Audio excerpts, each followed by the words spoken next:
Hello, everybody. Um, hello, Donut. Hello, JK.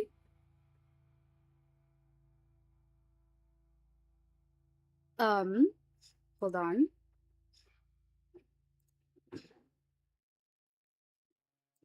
Uh, uh, uh, fuck. I forgot what I do at the beginning of every stream. We are reading. We are reading. She's here. Hey, pretty. Hi. So, oh, another thing to consider, I think, question mark. I'm supposed to be in, like,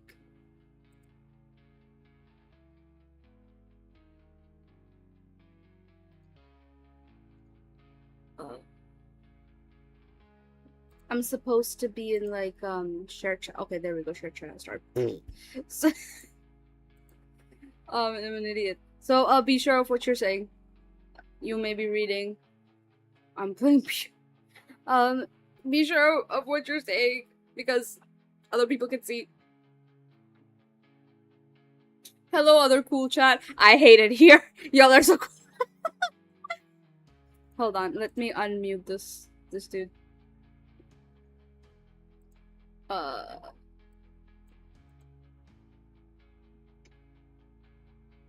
gonna say all kinds of weird stuff. I am worried. But how is everyone, by the way? How is everyone's week? Hope everyone has been doing well. I will not be falling asleep this time. I'm so sorry that last time I was, like, falling asleep and shit. Or, like, Friday reading. I was genuinely tweaking out. I was genuinely, like, tweaking the fuck out. But I'm doing better today. Like, a lot better today, actually. And, I'm trying to, like...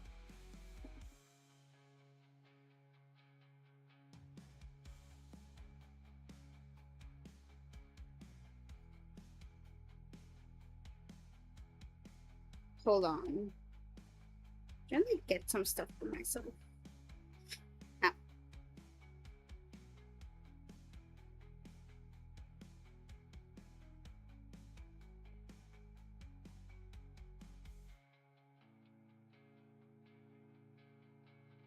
But, left, right, my sanity will leave me tonight. Dude, left, right has been genuinely, like, destroying me emotionally. And I'm scared. I'm not gonna... Sorry about that. Shut up. Don't make sounds! Sorry. Sorry, I did freaking out over here.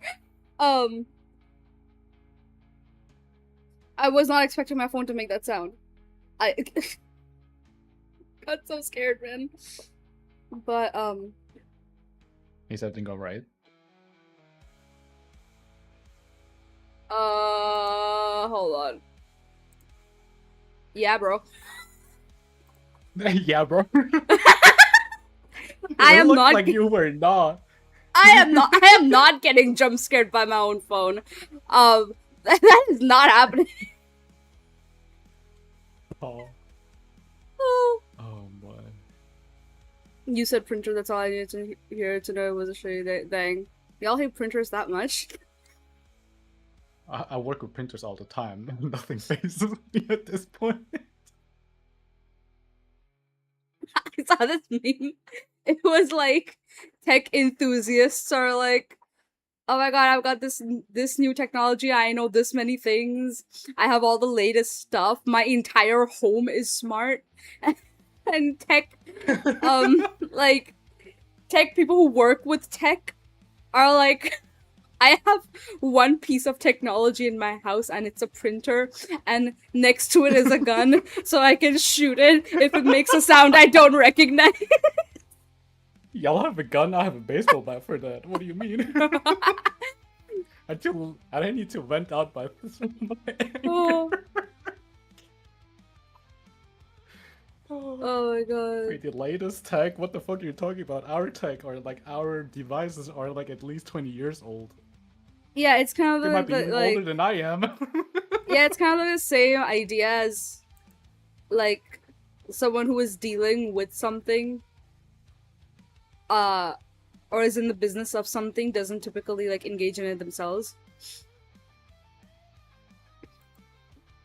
Drug dealing, for example, in game, so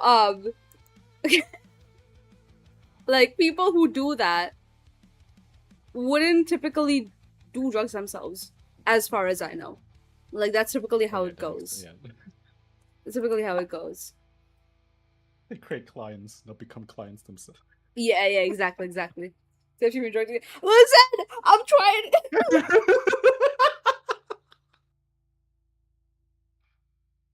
I can't say shit around here, bro. Can't say shit. People start assuming stuff. God, printers are like the state of office engineering. They are. Printers are. I think they are also like engineered that way. So. Engineer D's not sorry. Excuse me. I don't know what that means. I wish I could tell you what that means. I do not know what that means. Like my brain. Why is me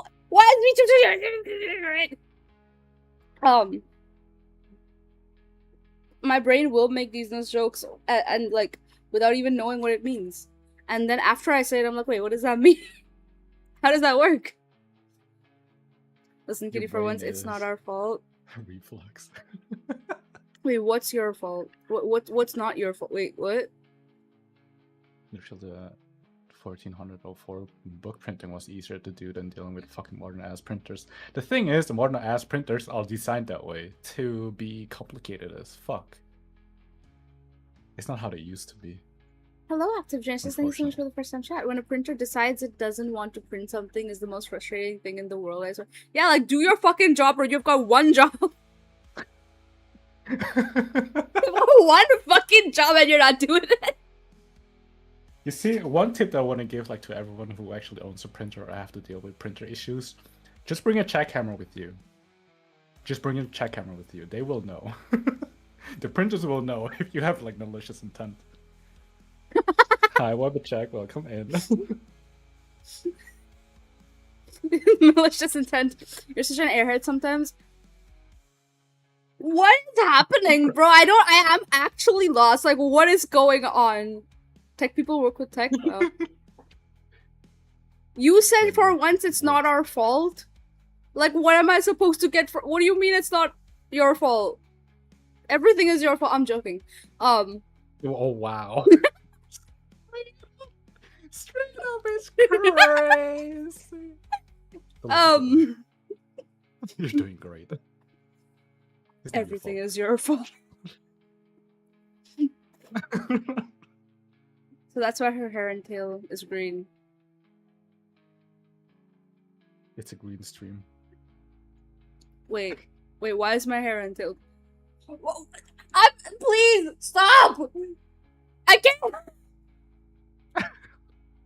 They're made to be complicated. I know, that makes it more infuriating. It's like the fucking ice cream machine at McDonald's. When it works, same problem. Just smack it a few times, it should make it work. Smack who a few times? The machine. The machine, yeah, exactly. The machine. You need to be like... Some things also like... It's so weird. Thank you for the hype pads. What I don't... like... get is like sometimes you whisper to the machines and sometimes it just like work magically. That's like my business secret of how I do it. Like so.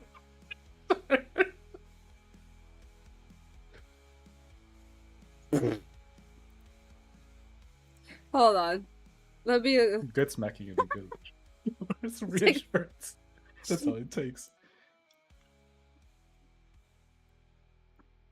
Might get a few to make you work. Damn, it reminds me of my wife waffling. And she does it to me. Wait, what was broken in the first place? Yeah, yeet. I said, bro. Smack who a few times. She said as she quietly looked at Oh my god. Oh my god. I love beating people up. It's so fun. I'm joking. No, I don't. Chat, clip that. No, please. Please, I'm a good person. I'm a good person, I swear. If you squint, I'm a really great person. I feel like look with binoculars. I'm like decent. Wait. Biro Kai loves it too. Yes, bro. They're made to be complicated. I know that makes it even more infuriating. It's like the fucking ice cream machine at McDonald's. Wanna know why it never works? Same problem. A printer that doesn't want to print is like having that one coworker that stacks up all day on their phone and or sleeping, and you can't do anything about it because they actually do important work when they do work. Yeah, yeah. Oh shit. I'm gonna be right back. I ordered some stuff. I need to go get it. Cause I ordered like Alright. literally. Hold on. I'm gonna entertain chat. I'm Asian. I was squinting saying that she's a good person. Oh my god, that's a cheat code then. Good boy. Flipping that. Rat. Oh my god. I don't know what came upon me to write that.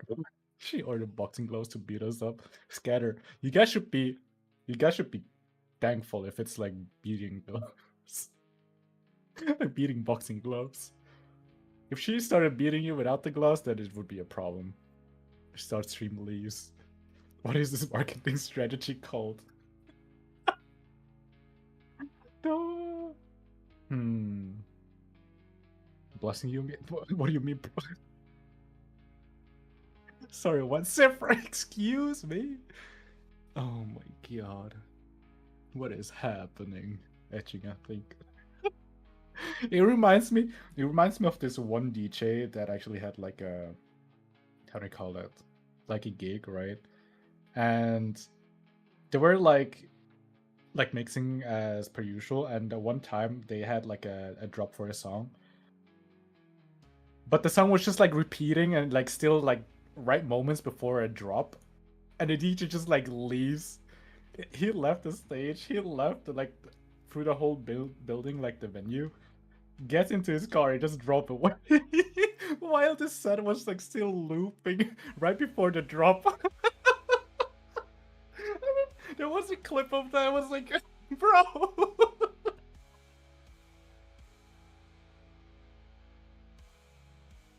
Just trolled the whole place.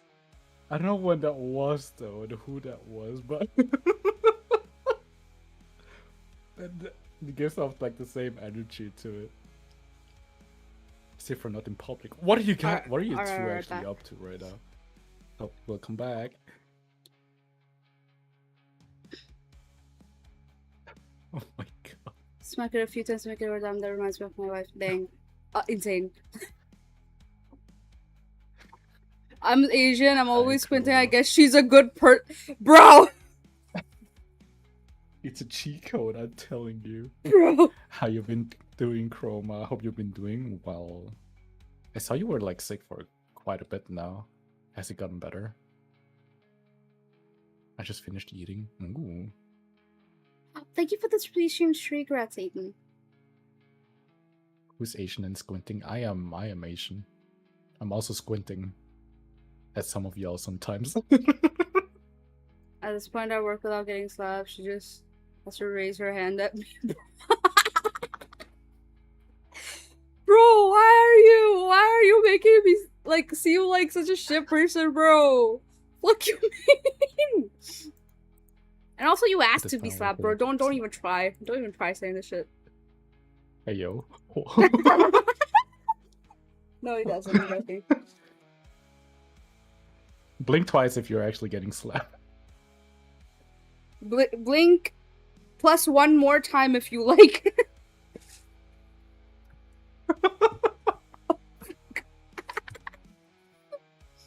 Oh, sick, but I'm doing alright. I think I have the flu, but I'm alright. How you been? But I've been doing good. We had like a talk about printers. One of the printers actually made my PC actually black screen because I sent a I sent a print to it. I think Venom would love it's black magic. Blood Rave. It has the name has blood and rave in it. Of course, I'll like it. Tell me more. Hey, what's Blood Rave? I actually have no fucking idea what it is. Enlighten us, rats. I'm pretty sure you won't.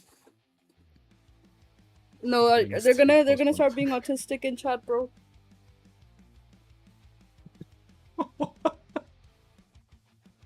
Stay for the stream, but I gotta go take care of my job later again. Alrighty, take care, bye bye. I didn't actually leave, but I didn't know I was pointless. Okay, hold on. I'm gonna send it to you, but we didn't gotta join in. Join in? Huh? I'm scared. What am I joining? What am I joining into? Join in on the listening, I mean. Oh, the listening. Do I have to read it out loud? Rat sending cult invitation. Classic Friday. That's crazy, though. I mean, like, again, I keep saying this. My creepy reading streams are like popularly known to be cursed. Every Friday, something goes wrong, something fucks up. Like throughout the week, it'll be fine, and then on Friday, it'll fuck up. It do be like that sometimes. It do be like that. Either something comes up in real life, I can't stream, or if I can, 10 million things fuck up. All right, let me see. Do I get it? I'm just saying, since you're joining me for like this, like, for this like left-right game, the chances of things fucking up are very high. So I'm gonna need you to just expect them. That is the bar. That's where the bar is. No, it's okay. I have the aura of like bringing scuff. I actually like thinking about like calling myself KaiLyle to some extent. They do be like that. Wait, Part of the brand I'm at the gonna point. stream this to you over Discord so you can also hear it. As if you didn't delay this before. It's already happened. Oh my god. How about you shut the fuck up and do your job, okay? Oh my god. What if this is a song from Blade? The vampire rave where people are raving at the climax, blood are showering from the ceiling. It's one of the coolest things ever. Oh, I remember this then. I remember the scene. I don't know about the song. I don't remember the song. I just need to wait, let me Where are you? Where are you, cat? Huh? What you want? Huh? I need to share The way you worded that this. made it sound like he's here. Since he's here, the chances of fuck ups are higher. No! Oh my god, chat. Oh god. Please, I spilled chips all over myself. Hold on.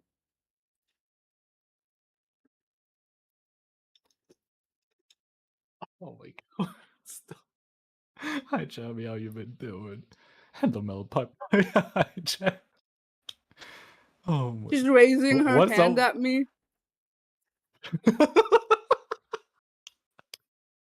Don't know. Come into the white van. I'm in here. No, this is complaining so much. Wait, are you in the stream already, or I don't see it? Am I in the stream? I don't know. I'm streaming over Discord, so you can like listen to it too. Oh, fuck! What the hell? Hold on. Oh, okay. Yeah. I'm listening. Oh, it's. Can I hear? Wait, it's actually this song? Do you hear it? I hear it.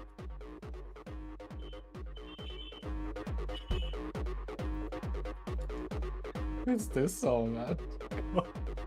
Just blurry. I can see Send it to me.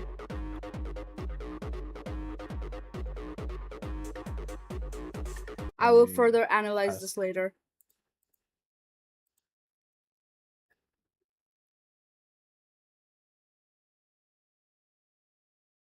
Yep, I send it to you. But you know, how long has it been? 30 minutes. This is supposed to be a reading stream. It's supposed to be, yeah. Oh my god. Grum, can you analyze these? Of course I can, bro. Come over. Joking.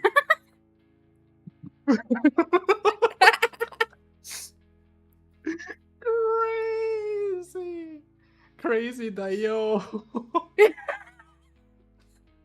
Oh, I was being so mega racist before we started like, streaming, actually. So, you know. Oh. But oh my god. You were what? Ah. You were what? Everyone come over for a little meet and greet, a little inspection. Inspection? Question mark. Oh yeah, Kai, that reminds me. I got Inspection? hyperfixated on cars and car-related things. Can you tell me what fuel your car uses? If it's not TMI, what What is what how do fuel you does your call that? car use, bro? Gasoline. It's not diesel. Gasoline is. Thank you so much for the follow, Jamwolf. Oh my god. I'd inspect everyone. Don't look. Dang. Don't look. Tuck's hair behind here. Gasoline, huh? I thought you'd be using diesel. Hi, Bosley, welcome.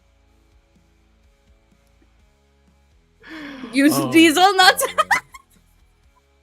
I swear to God. Diesel nuts is what Bro, did it say, bro? Bro was gobbling his car. No, actually, Oh his my car God. runs off of like pure hatred. I just scream into the engine. Oh my god. Oh my god. His Hatred car runs from on this Monster man. Energy. You open the tank and it's just full, like, spilling out like Monster Energy. Oh my god, I already do like turbo sounds, so it's not that far off flesh that I do engine sounds too. Gobble these nuts. Hi. Oh. Yes. Listen. I have a question. Oh Important. boy.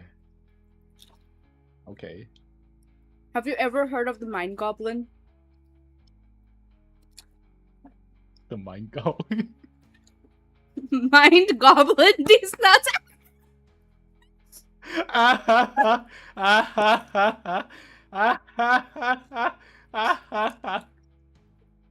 fell for it, walked right into it, bro. I'm sorry. Like, the opportunity was so good. You think that's the first time I heard that? Kai, if you want to yell at her, look the other way. Go off, Kate. Go sleep. Oh. Kai has no rage, he has vibes. You have a lot of rage. The No, I am calmest not people hard. the calmest people always have a lot of rage within them. How do you think they're so calm? Like, they're like suppressing everything. It's to mask the rage. It's why I get told I'm nonchalant in real life, because I'm just running off of pure hatred. But hatred gives a lot of energy though. Or are you bald? Did you I get got flashbanged? Yeah. Kai doesn't know you fell for that. Wait. I know. Thank you so much He for the lost, like, 30 follow, noses better. Synthra. You know Mind Goblin? What? Mind Goblin, these nuts, LMAO. What nuts? How do you know I don't have them? Like, you have no proof of that, I'm just saying. Logically Kai speaking, was just real right? quick. Oh wait. What about nuts? But what nuts are we talking about? Like cashews and peanuts and all that. Mm-mm. No proof right now, man. For now, anyway. Bro, insanity. That's crazy. That's crazy. Insanity. On stream. All right. Wait. Insanity. Oh my god. What is this video that you sent, Waffle?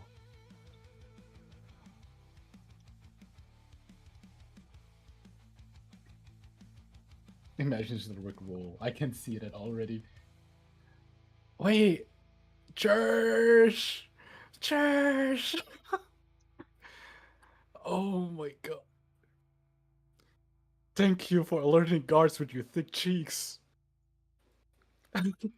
His beauty is grace, put his nuts on my face. Insanity. Thank you for the 44 months resub, Church. How you been doing? And thank you for shouting at Church as well.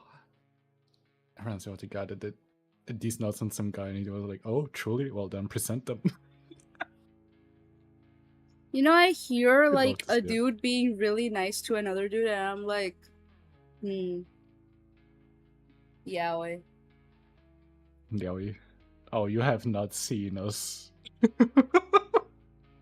I'm not gonna lie, it gives the vibe. You should see us I'm together in the group. oh my god, I'm sitting here like, yeah, they're definitely like paying each other in secret. Like, I know it. Like I feel it. I just know it. In secret? What the fuck you mean about that? Oh, okay. We're open about it. Oh, like, I didn't know. I didn't know it was like that. Damn. She's just there like in the cooked. Oh, let's just say me and Kylie in a room alone. Me and Kelly. Then you need to join some of my calls with friends if you want to hear this kind of shit. What, like femboys winning at each other? You see, Donna gets it too. These guys would Yeah, French well, kiss live on stream. I did this thing, where a friend of mine was streaming and he was on call with his friend and they like did make out sounds with each other, like in a really funny, goofy way. They did it, and I clipped it, and I still have the clips because I want to turn them into soundboards on their server because I'm a mod and I'm gonna abuse my mod rights to do this shit. Oh, crazy. 44 months, damn, I'm old. No, you're not. Dude, You're nice still- hair, guy too. Dude, thanks. I like your shirt. Venom drooling. They plow it. I just know it. I just know it, bro. I just know it. I know. They are doing something. They're either going at each other or they're just like cuddling or they're kissing. There's some sort of tension. I know it. Hi, Nims. Welcome in. Hope you've been doing good. Abusing Abusing my moderators rights is is not very good. nice. I got It's a soundboard soundboard. perms in your server now. Curious. I mean, please go at. Here's the thing with my community and me. You know, other communities are like, oh my god, no, don't clip me. No, don't turn that into a soundboard. No. I'm like actively begging. Like, I say some fucked up shit, please clip it. Please turn it to. Do something with it. I don't give a fuck. Put it out there, nobody fucking does shit. And then they're like trying to threaten me, like, oh, like, you know, Ven, we could do this. We could like just clip what you just said. I'm like, yeah, please. I've been begging. Oh my god, nobody. Like, you keep threatening Oh, to do it, and then you don't do it. Like, why are you edging me, bro? Don't stop.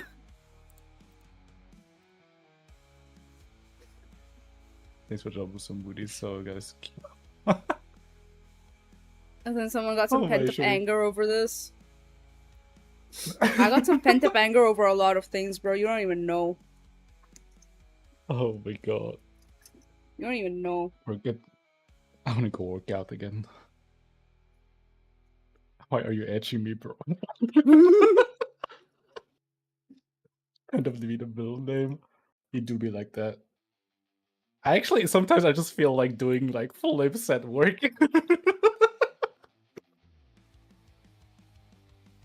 Because I want to flip out.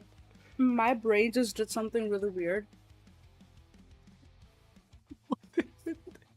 You will You flip ready? right now, alright.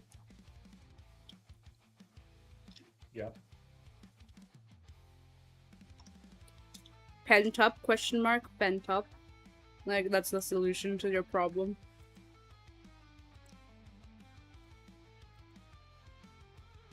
Do you get it? Please tell me you get it. Please laugh. My marriage to Sechi hasn't happened yet. This is so sad. Wait, do you need some? You need a pastor to do a Valorant marriage? I know, but mostly because Kelly got his bowling ball out. Me, I got flashback, so Fuck off, Enzo. yes, Kayla. Okay, someone got it. Someone understood my joke. I'm so happy.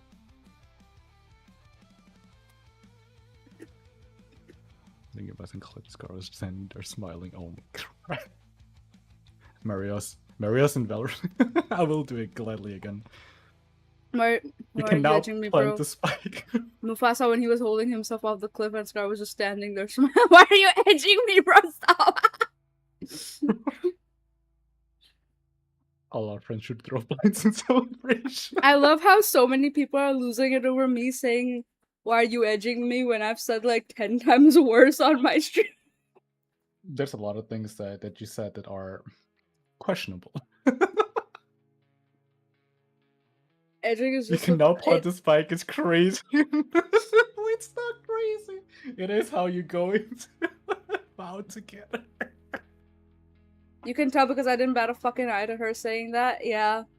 Especially on like the Date Everything streams, bro. Holy shit. Yes, first things such as I love beating people up, bro.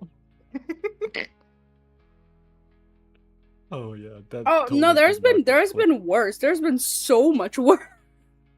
Oh my god. There's been some people. The thing is, people did not see me when I was playing like Killer Chat, and like Killer Chat, 14 Days with You, The Kid at the Back. Those are like indie visual novels. People did not see me when I was playing those. Someone should have held me back, bro. Someone should have physically held me back. Oh my fucking god.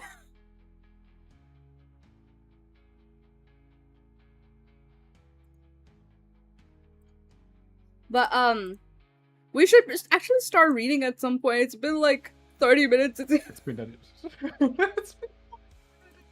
It's been 40 minutes since we started streaming, 30 minutes since reading stream, by the way. It's 30 minutes since we started yapping. Oh my god, wait, I'll have to. Okay, let me pull up the, are you gonna be bald the whole time? No, thank you for reminding me. Thank you for getting my hair back. I have to manually do it.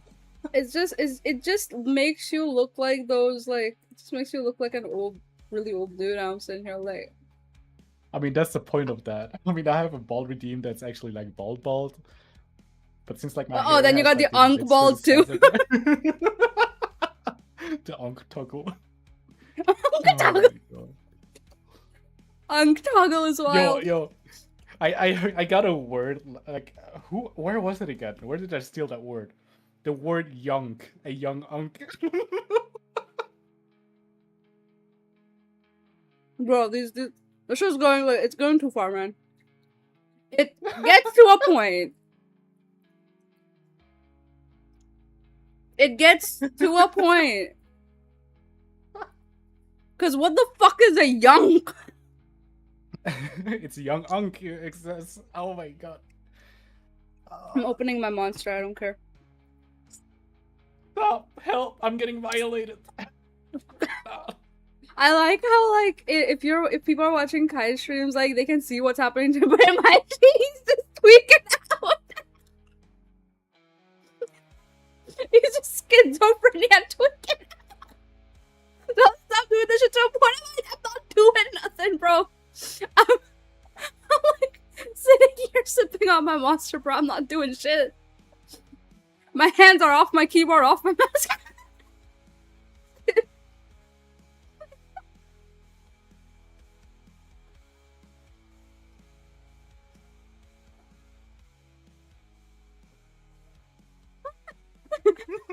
Help! Bring a laughing thing. Help! Sorry, I heard I'm being violated and I assumed, bro.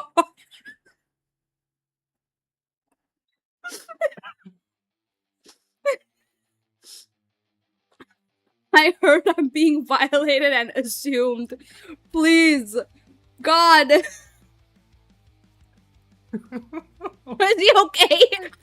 I don't know, bro. I'm not doing shit, bro. I'm sitting here, bro. He's getting violated by his own chat. I mean, like... Okay, I can see it permanently. Hey!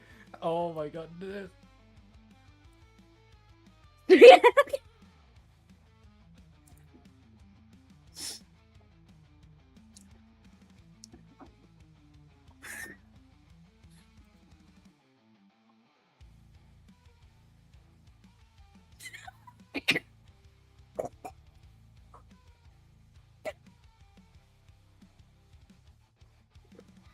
I'm gonna cry. Bro, please make him stop.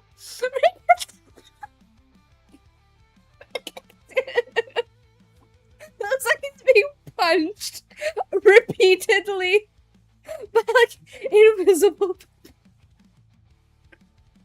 I love being on this side of the stream. He's just Oh my dead, God. bro. It's just a fucking corpse being beat up. Oh my god, you guys, it's oh my god, stop! What is this melody?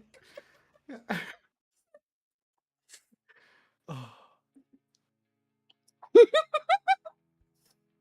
Stop! Stop! Bro is fighting his demons, and by God, are the demons win? Bro. Oh, I'm fighting So these what's your demons, but job? demons have Kai, hands. I get beat up for money.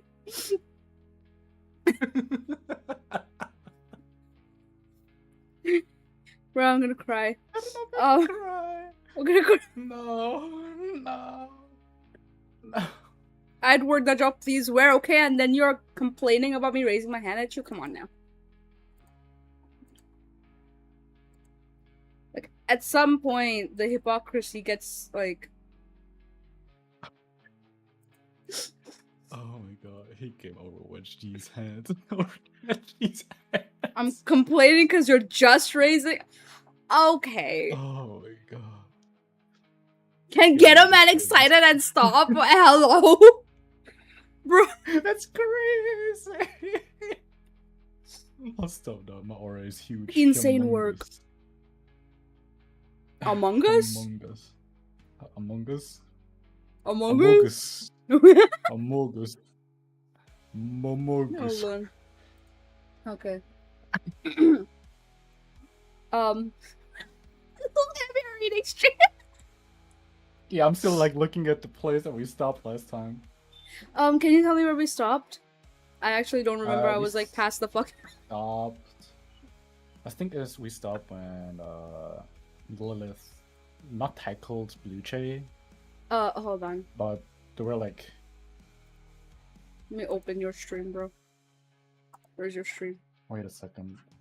Blue Jay was right.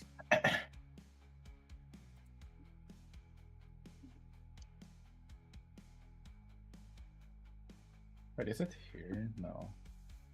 Oh wait, it's Blue around Jay. here. Oh my god. Blue Jay. Blue Jay, that's better. So she steps forward momentarily, letting the gun's barrel slip from Lilith's temple. Where the fuck So is we Blue threw like Oh, I remember yelling you fucking bitch, so it's definitely after this. yeah, exactly. You fucking bitch.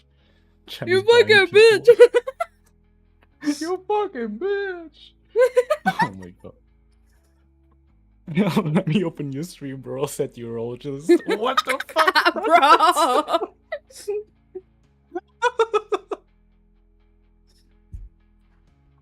You want to buy me a present, Ayo? Is Nims getting a present? Ayo? Damn. Shame funny buying an inclusive Get a trip room, to bro. Japan. All inclusive, it's sounding time an hour. Yeah, invite everyone's beside my ex. Emos. Oh my, it was a I'm sorry. Hey Alice, where's okay, no, we're at the right spot. Okay. I'm not retarded entirely. Did you find it? Yeah, I found the spot that you're at on your stream. I don't know where Okay. exactly we were, I'm not gonna lie to you. I was tweaking the fuck out that day. So you remember what happened? Give me a rundown either way. So Oh, no, I think I remember. Hold on. It's coming back. Hold on. 2 minutes. your chat is on mute. What the fuck? It do be like that sometimes. Me as well. Okay, I think I remember. I connected to the servers and I think I have retrieved this memory. Retrieved the storage. Unlock this PTSD. There's so many things happening in here. So.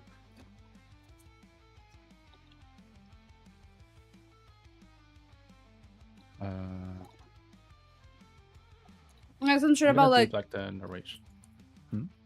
And some shit about like Rob got fucking shot and then and then where did he disappear to? Rob? We have no clue. Oh. Nice. So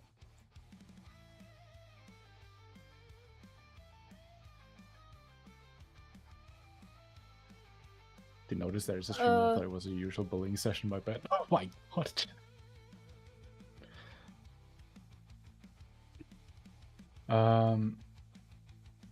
Should I start? Yes. Okay. Lilith knocked onto her back, dazed and hurt. Without hesitation, Blue Jay swings her rifle down and fires a shot into the girl's stomach. I find myself trapped in a moment, as if reality itself is stunned by the madness taking place before it, unsure how it will continue on. The sound of the shot thunders through my consciousness, yet at the same time it seems distant, otherworldly. I can't bring myself to speak, my lips usually parted as Lilith's fitful cries resound, uninterrupted throughout the clearing. What have you done? What have you... Luce is backing quickly away from Lilith, putting a space between the two of us while she struggles to reload. She was right to keep me at the distance early on. She's given herself more than enough time to drive a second bullet into the chamber and click the bolt into position. No more tricks, Alice. Before I know it, I've broken into a final desperate sprint, casting the wet mud behind me as I dashed towards the shelter of the tree line. I can imagine Blue Jays leveling the rifle, lowering her eye to their sights. Another shot echoes through the cold air, flying wide and perishing with a distant thud. As I reach the edge of the clearing, I throw myself behind the thick trunk of the nearest tree. My back presses against the rock bark as I listen for any movement behind me. Twigs snap beneath Blue Jay's feet as she advances towards me. You did this to yourselves. You did this with your lies and your tricks and your fucking games. Oh, I'm not fucking playing anymore. A shot grazes the tree, ricocheting off into the woods. I can hear her beginning to strafe around my position, poised and ready to fire as soon as she gets an angle. You kept lying right until the end. Everything you've done, everything you are, you fucking monster! I will put a bullet in your skull and I won't feel a fucking thing. From the moment she'd first opened her mouth, spilling her bitter, dogmatic cynicism into our group, I'd been waiting for Blue Jay to realize she was wrong. Every so often in a quiet moment, I catch myself fantasizing up this dark and esoteric phenomenon that would stop her tongue and force her to accept the truth. I realize now there is never going to be such a moment, and that nothing lies beyond her powers of self-delusion. She was lost to us, lost to the road, a twisted woman, driven mad by her own rationality. My hand slips into my pocket. You know what, Blue Jay? I believe you. The next thing I hear is a faint nostalgic ringtone, a sudden deafening bang. In a brief time I was afforded, following my tense call with Blue Jay, I had taken one of Rob's knives to the block of C4, cutting away almost everything around the blasting cap. The block was less than a pound in weight when I'd slipped it into a compartment of my satchel and buttoned it up. When Blue Jay had asked for the key, I made sure to reach into my bag enthusiastically. I had a feeling she had seen my eagerness as a potential trap, allowing me a chance to throw her at the satchel. She didn't trust anything I did, and it had made her predictable. I stepped out from behind the tree and looked towards Blue Jay. lying broken on the forest ground. A large section of her abdomen removed by the blast, her arm, shoulder, and upper thigh virtually non existent. She struggles to breathe as blood fills her airway.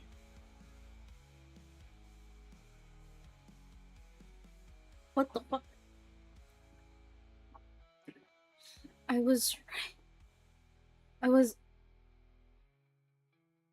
I turn away from her and run towards Lilith. I drop to my knees beside her, grasping one of her hands. She grips my fingers weakly. Her eyes are starting to drift shut, opening again for briefer and briefer intervals. Hey, Jen. Hey, Alice.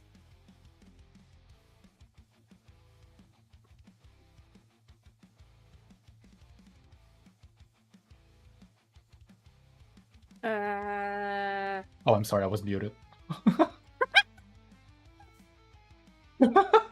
She speaks softly, her words hardly making it through the intense ringing in my ears. Try to stay awake, Jen. You're going to be alright, okay? We'll stop the bleeding and we'll get you patched up. Back at the Wrangler. We've got Roswell in the spring. Once you're better, we'll go there together, okay? Jen? Jen. When she manages to open her eyes once more, the look she gives is kind and heartbreakingly knowing. I can't help but think back to our time on the cliffside, overlooking the vast ocean of fields. She'd asked how many people had died being told comforting lies. She asked how many of them knew. I can't speak for anyone else, but as she stares up at me, hushing me with a look, I can tell that she does. I wish we could have been friends for longer. I can bring myself to speak. Every word seems too small, too insubstantial, too wholly insignificant to be the last thing she might hear. All I can do is stare into Lilith's eyes as her faltering breath rinses in clouds of pale steam, clouds that grow slowly thinner and thinner until nothing rises at all. I lay her hand on the ground and let her fingers slip gently from my grasp. My legs carry me over to Blue Jay. My hand reaches into her pocket and lifts out the key to the Wrangler. The metal is irreparably bent, with no hope of fitting back into the ignition. This was the potential outcome which had rendered the C4 as a last resort, only to be used if my life was in imminent danger. It had done its job. I was alive, but I was also stuck in this forest. I can't bring myself to care about that right now. My mind is numb to the concept of future suffering, with no space left to contemplate tomorrow's potential trials. The horrors of the present are hard enough to face, my mind eclipsed by more darkness than I can process. The only glimmering shred of solace I can muster comes from wishful belief that I've now seen all the terrors this night has to offer. As I turn towards the Wrangler, I find myself proven wrong once again. I stand stuck, still as the child's crooked form staggers out from the tree line. It looks markedly different, now a patchwork malformation of adolescence, adulthood, and an old age. The face, however, is still juvenile and filled with an innocent sorrow as it lurched towards Blue Jay on uneven feet. Oh, fuck that. What the hell? Oh, fuck that. It doesn't seem to have noticed me. I back away from Blue Jay and step slowly towards Lilith, where Rob's LED torch still lays on ground. The child reaches Blue Jay, observing her silent, mangled frame. Through my dampened hearing, I can just make out a heartbroken whine. I continue to back away as it lifts Blue Jay's limp arm, shaking it violently, as if attempting to imbue it with some semblance of animation.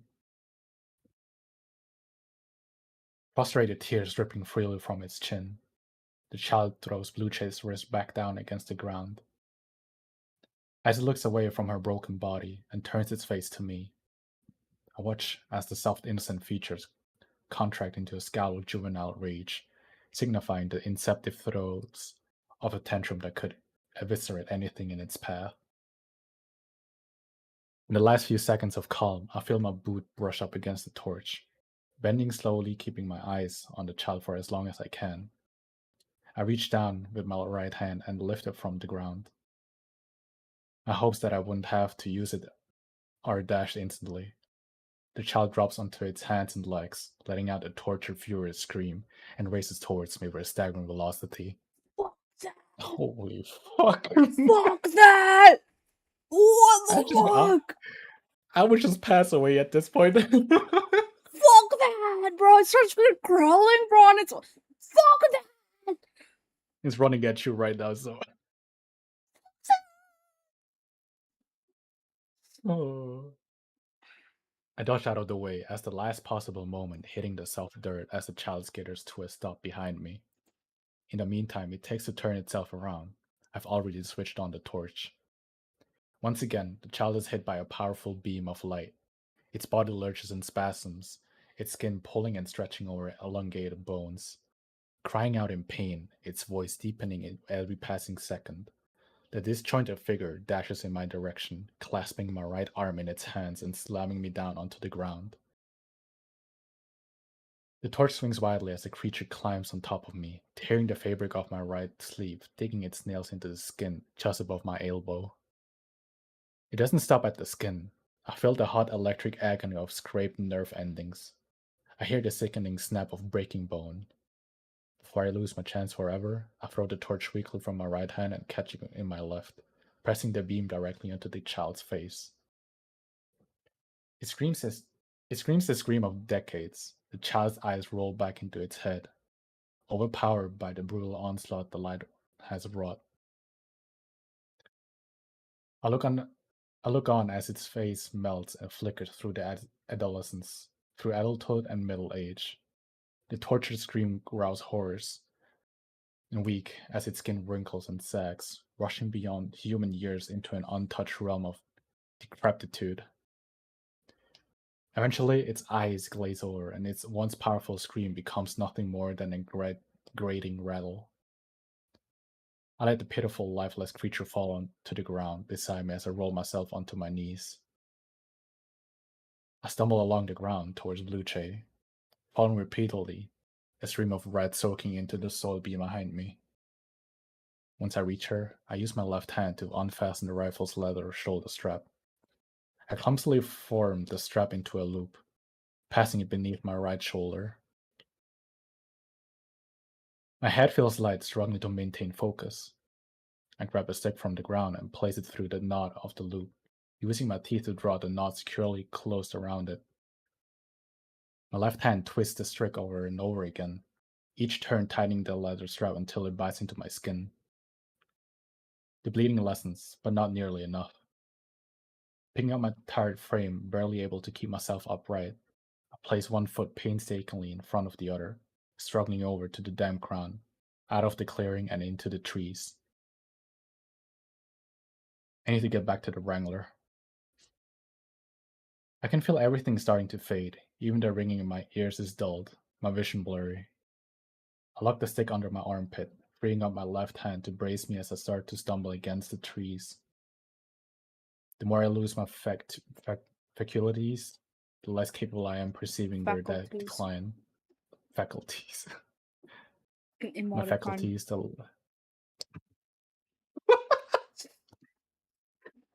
this collab is over. I'm oh. The I'm less not the one who capable I said am of emoticons, bro. oh my. You don't have to bring it up. I am of perceiving their decline, but I know they're slipping away all too quickly. As I struggle further through the woods, a figure steps out of the trees, stopping me in my tracks. I sway on my feet as I try to identify what I'm seeing. The very act of standing now requiring constant dogged attention. I have never seen the figure before. It seems to be composed of a constantly shifting maelstrom of crackling and monochromatic sparks. An electric cloud of black and white and gray formed into a humanoid shape. As soon as it sees me, the humanoid creature falls backwards, scrambling away from me across the ground, more terrified of me than I am of him. Wait, hold on. Mhm. Why he sound kinda Ooh. why he sound kinda Oh my smash. god. Hi, Sultan. Smash? What? uh electric cloud of black, white, and gray formed into a humanoid shape. Scrabbling away from me across the ground, more terrified of me than I am of him. Like, I'm just saying. Right, like hear me out. I'm listening. We listen. We don't judge. Hear me out. Right? Hear me out. Okay, I'm listening. Don't smash the unholy entity. But like what else am I supposed to smash, bro? Thank you for the pets. But kind of as my day was shit. Started that I'm okay. But you're here now. I'm glad to have you here. Welcome. Yeah, you're here But now. I can see like with the electric play, you know. Okay, no, I like that. I didn't think of it like that. I didn't think of it like that. Like, no, I was generally just like I trying to can see imagine. why. I was so okay. I'll tell you why my brain went smash because I read like black and white and gray clouds, like electric whatever, and my brain imagined something close to like the glitchy dresser and Date Everything, and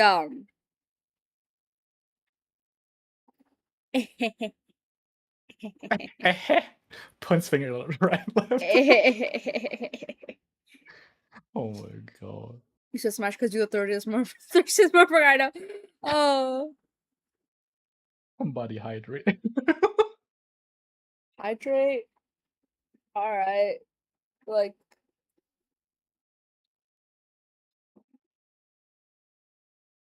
all right, I hydrated. So how I'm gonna smash this thing?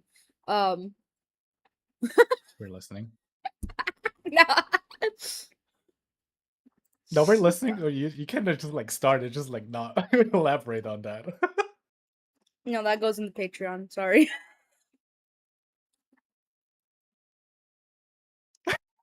that's Patreon only content. I'm sorry, you gotta pay for that.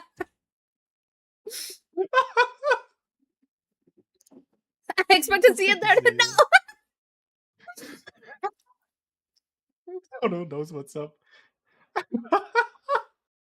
No, stop expecting me Oh. to talk about how I'm gonna smash a humanoid, electric humanoid figure, bro, please. Imagine you're just like you're talking to it and you just like hear like electric static as a Bro, response. that's fucking wild, bro. I wouldn't even make it like, hi, Jai, welcome. I wouldn't even make it like, whatchamacallit, I wouldn't even make it like referring to it like an ex-listener sort of situation. I would just sit there and yap about like, okay, so this thing, right? I would do these things. Like, I would actively explain it essay wise. Write an essay, We read can that out. expect it as so we can expect an essay type of No, stop! I'm not presentation. doing an essay on this. I I want to expect to see see like a it. Stop. 25-page PowerPoint presentation with 25 pictures. page. I don't even do that for my university. I'm getting marks for that. Like, Well,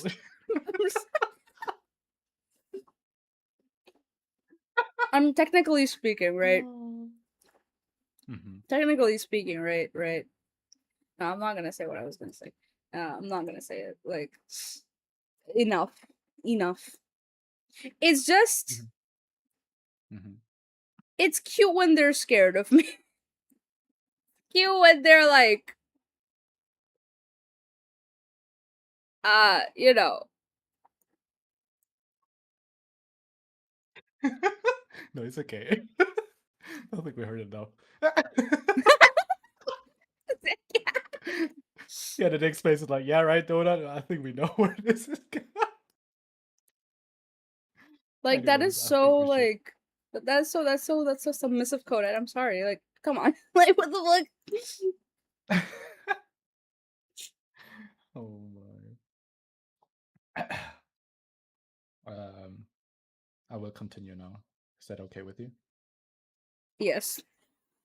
Okay, I just see you like nod in the corner of my eyes. Oh, okay.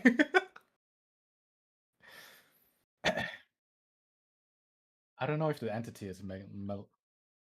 Malignant. Malignant. Oh my god, why does it sound like Ligma? Another emoticon situation. I'm never What gonna is stop winning? holding that over your head. It's too funny. Oh my god, I'm having trouble reading this. Excuse. For those of you who Malignant. don't know, by the way, the Oh my thing god, please no. there is a Please. there there is a clip of KaiLyle doing a reading stream with another friend of his and a mutual of mine. And he was reading so well, and then the word emotion came up on screen. And he kept reading so confidently with his whole chest. He read emoticon and just kept reading emoticon. Like, very confident until he was corrected. Like, KLL, that's emotion. It's emotion. And that I wasn't have no even the words. only time. That wasn't even the only time it happened. This happened another time. This happened twice on two very different occasions. Emoticon.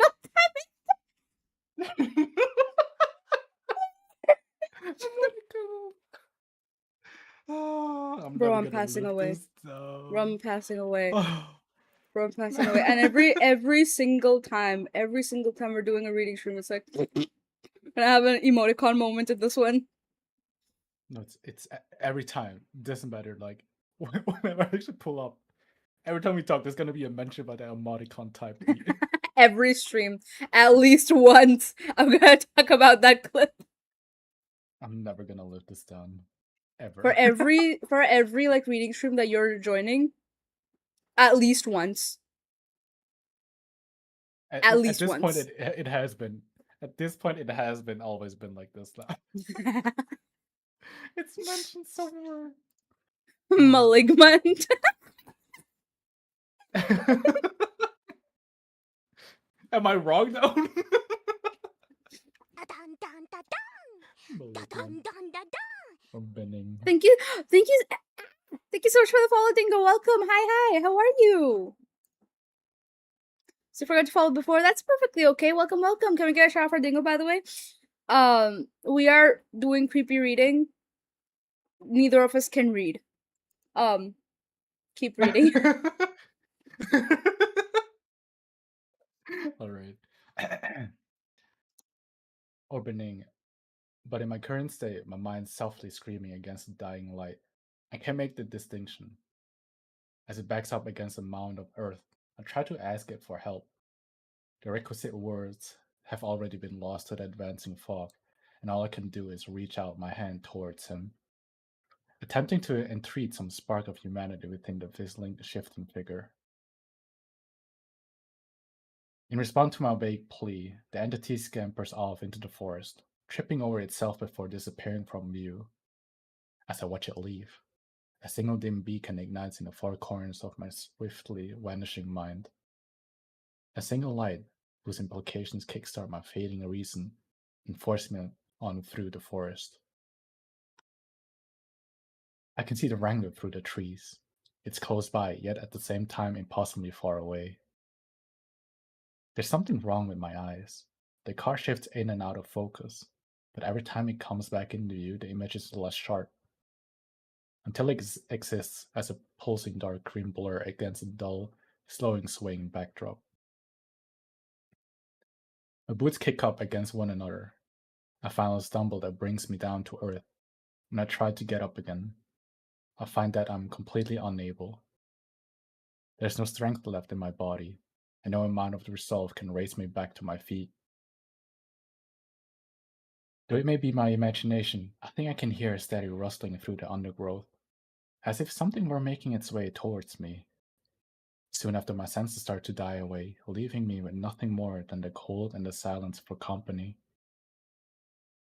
The dim light shines until the end, however. The single strand of revelation, a solitary thought that I attempt to hold aloft from the all consuming fog. It's a memory, a vague recollection from my first interview with Rob J. Guthart. Should I read It this was the next day we met. paragraph? Oh, Because you've got you voice can, yeah. lines. Hey, okay. It was the day we met. The day he told me about his long and meandering life, Japan, Hiroji, Aokigahara, and the strange phenomenon he saw which sparked his obsession with the supernatural. The singular event that started him down the road to the left-right game that led this excursion, the moment that brought us here. You know, your Discord is doing its thing again.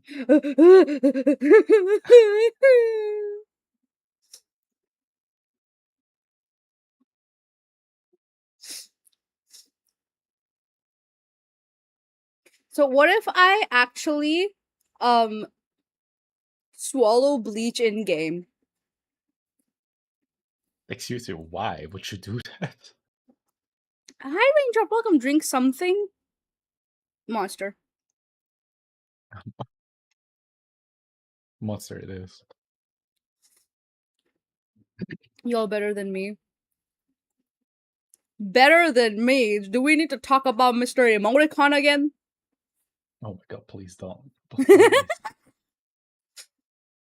Free will Please. monster. Yeah.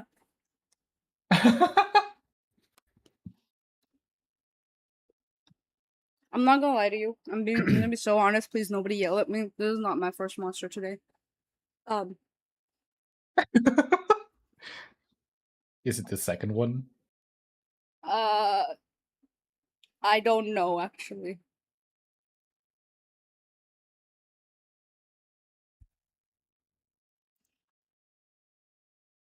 Can you recall how many you had today yet? Uh, If you know it wasn't your first, you don't know if it was your second. This could be not even your third. So we possibly think about like your fourth no, no, no, or no, no, fifth. no, no, no, no, okay, no, slow down, slow down, slow down. Not that far. Not that far. The thing is, friend's house. Tiny little like hangout with like 4 people. We order like 4 cans of Monster for each one for each. I had one, right? Right. Then I had another one to myself, but like the first one I shared with people, so it was like other people had a fuck ton of sips and all that. So it technically wasn't one; it was like half. I want to One and a say half. a little more than half. So like 1.5. But that would be like your third one today. Okay, so technically it's not third because technically it's not third because I only had like half. I almost tried a Monster last week. I am so proud of you for not trying it. It's an addiction. Don't do it. Because once you Don't do start, you it. can't stop, bro. Sorry.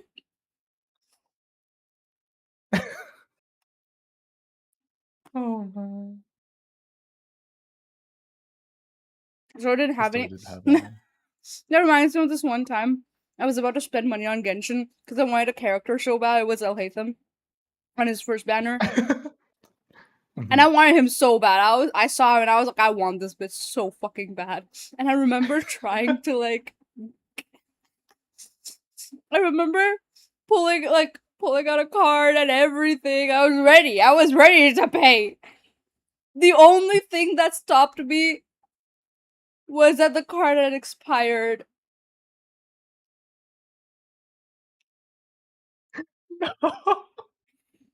And so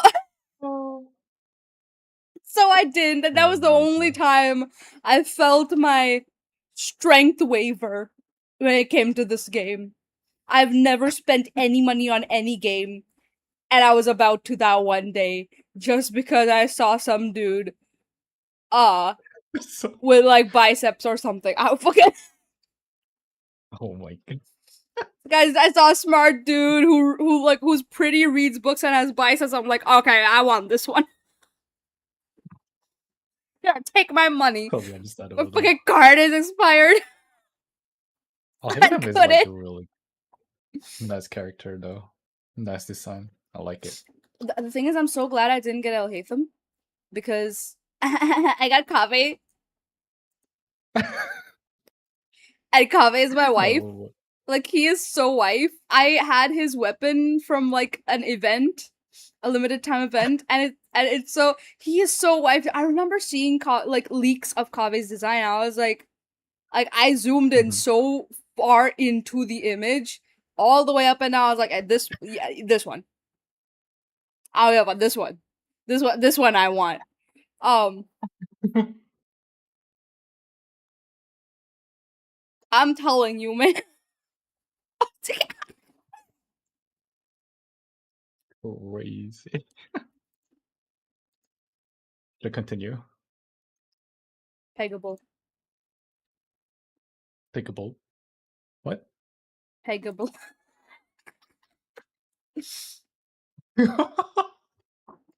You weren't talking to me. I was talking about Kaveh. Oh my. Yeah, that's what I realized afterwards. Like,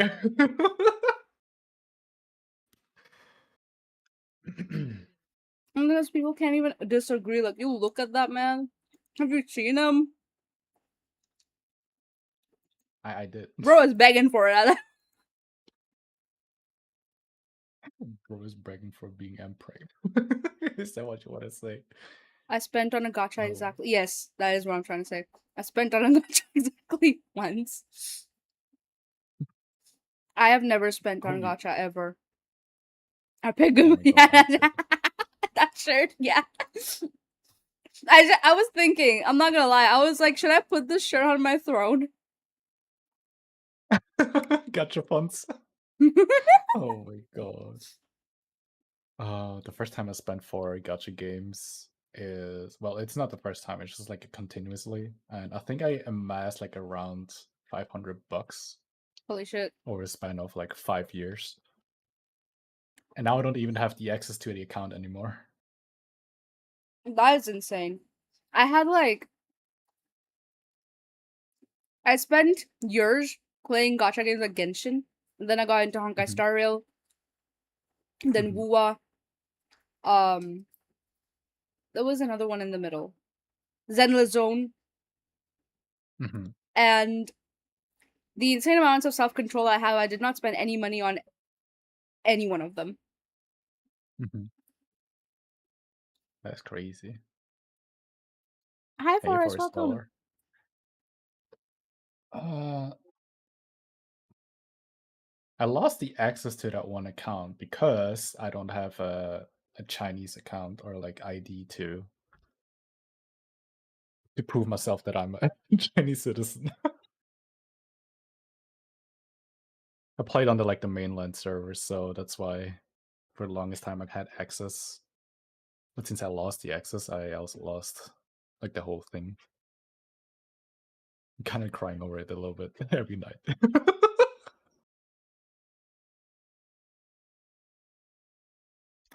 Okay. Do you want to go back into the reading? Yes. Are you ready? Mm-hmm. Oh, creature, please. Welcome in. Are you getting It walked freaked up out to me again? through the. Yes, I received a mail pipe. How you been doing, creature? It walked up to me through the trees. Looked like a static you see on a TV screen, but it had a human shape almost. Almost. It was a missing arm. It was missing an arm. Bruh. Gaming. This is voiceover, Yeah. by the way, so this isn't a recording that they recorded earlier. Mm-mm-mm. So this creature that showed up that I was gonna smash. He's talking about that. You want to talk about that? You want to go over it? Go over what? How you want to smash that entity?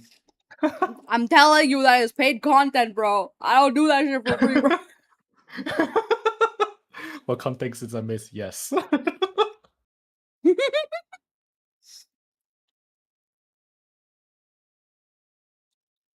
I went for the camera smash the creature on the train. I'm not, bro. Stop expecting, please. Dude, you did say it before. You said it I just before. said How a would we thing. know? I just said a How would we thing. know? Don't freak out. I The just said people a needs thing. to know. People will be fine. They will live. I'm so excited. Don't be, bro. Big man, help me. How should I I'd, help you? I'd cry if she posted it. If she didn't post it, man. Well, now you're just telling me to not post it. Like,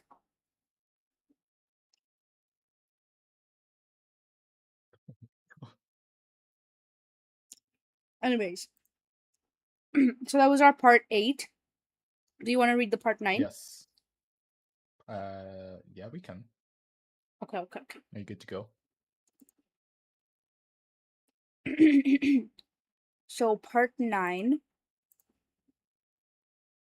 Do you want to read the beginning, like the intro, because I believe this is the guy posting about this whole thing. I can do that. Sorry, I've not been in touch, guys. It's been a busy month. However, I'm pleased to announce that as of yesterday's night, I finally touched down in Phoenix, Arizona. I'm posting this log from a first American hotel room, which offers a gorgeous view of both of the state hospital and a local prison. Auspicious times. Drop me a line if you're in the city or if you have any information at all. Oh my god, he's gonna play the left right game. Oh my. And we're in part 9. Yeah, part 9. Yeah. Bro, I'm scared. You got this. Should I start with this one as well? Emotional damage. Oh no, Rob Emoticon come damage. there's Rob in this, I think. So Yeah, it is. I read this time Yeah, it because is. you read the narration last time. All right. Let me hydrate first.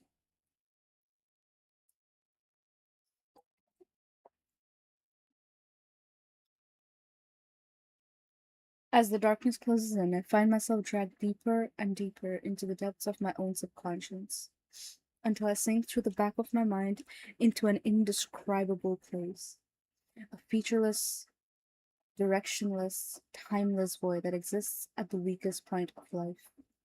I can feel myself drifting away, surrender to an almost imperceptible tide, carried slowly but inexorably from the world. The rest of the night unfolds in fleeting snapshots. I briefly feel my body lift up from the ground, gravity pulling at my limbs as I'm conveyed through the forest. An unknowable stretch of time later, I feel a distinct burning sensation to my right.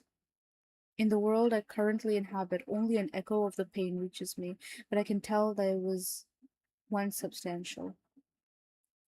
Unable to divine its purpose, define, I guess, I let the sensation fade away before descending once more into the placid question mark. Yeah, placid. Okay, cool. Placid darkness.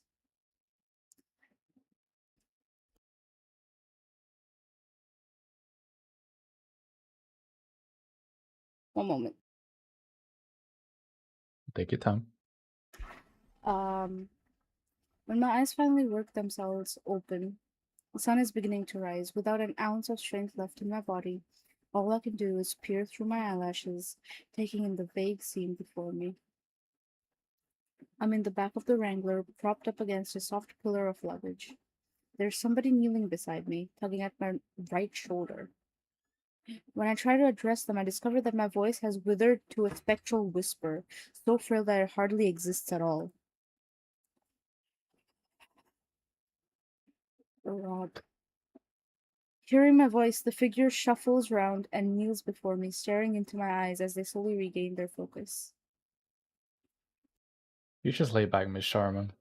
I just finished patching you up, but I gotta make sure it's good work. What happened to you? Denise had me at gunpoint.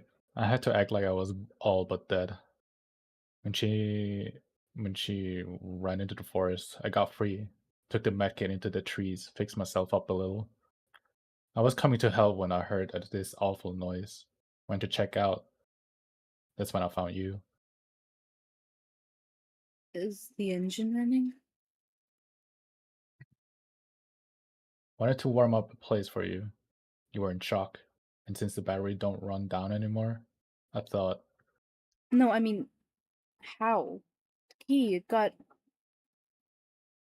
you think I'd risk getting out of this far with only one copy of my car key? Rob seems almost insulted. And thinking back to everything I've learned about him over the course of this trip, I can see why he might be. Even in my weakened state, I can't help but laugh, though it admittedly comes out as stilted wheezing, diffusing quietly into the air. No, that's actually very you. I think Blue Jay would have appreciated that information last night. Yeah, well, she didn't ask. I'm glad you made it, Rob. Glad you made it too. The building tough down in London. I rest my head back against the luggage. I'm from Bristol. Of course. Yeah, of course. That's sorry. Rob tries to recover his smile, but it slips quickly from his grasp. In its absence, his features cringe into sudden, uncontrollable sadness. Miss Sharma, I'm sorry. I'm so sorry. Rob, Rob Guthard's weathered face bursts into a heaving mess of tears. He repeats those two words as he lumbers towards me, throwing his arms around my waist and resting his head on my left shoulder. My hand feels like lead as I raise it and brush it against his hair, holding him against me. As the man continues to sob, I let my head roll slowly to the right, observing the damage to my arm. Last night, lost in the muddled throes of shock, the harm had been unquantifiable. The details drowned out by the encompassing. What the fuck? Encompassing haze of severe blood loss and a blaring primal alarm which had forced me to move without questioning why. Now that I'm on the other side, bathed in the quiet warmth of the Wrangler, I'm able to fully assess the extent of my injury. Everything below my right elbow is gone. It feels almost like a dream. My upper arm is practically unblemished, save for a few dark bruises from last night's fall. Yet it descends an impossibly short distance before ending in a blunt, surreal stomp. The wound itself is hidden from view, swaddled in fresh white bandages.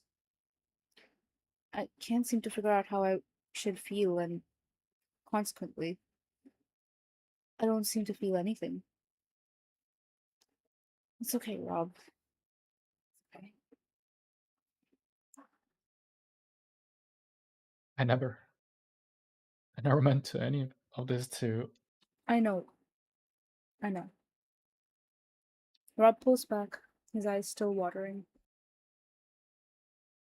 I'll take you home, okay? I'll find somewhere to turn around and we'll get you home. I can tell Rob's offer is genuine. And to be honest, I'm a little surprised. I still remember our verbal agreement, forged at the mouth of the tunnel, that he would not be turning his car around until he reaches the road's end. I never expected he'd be the one to. I am not reading that word, bro. I don't know what that word means. I am scared of reading that word because I will fuck up and then I will have my own emoticon moment, and I'm not looking forward to that. It's not gonna be that bad. You have to fuck up real bad to say emoticons in my case, for example.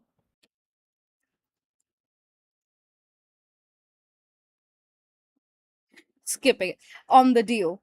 I'm aware this could be my best chance to leave it all behind, to flee from the horrors of the road before they take even more of me. I know the way back.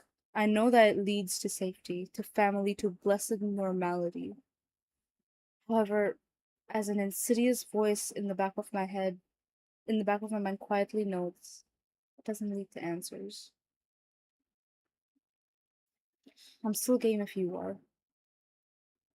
Rob sends me a heartbroken smile, which I would return if I had the strength. In that moment, a somber understanding develops between us. An understanding that after everything we've seen, everything that's happened, we're both still choosing the secrets of the road. The decision reveals something about us, exposing a driving force behind our actions that negates our concern for survival and overshadows the imagined protests of our loved ones. It's a decision only two broken people would make. Rob spends the morning packing up the Wrangler, giving me time to rest. The fact that he's walking around at all is remarkable, let alone conducting his usual routine at his usual pace. As I begin to feel life crawl slowly back into my veins, I wonder whether the strange force that has sustained us both, as well as the Wrangler's fuel tank, could also have a mild restorative effect. The notion should bring me comfort. Instead, it makes me feel like a lobster in a tank.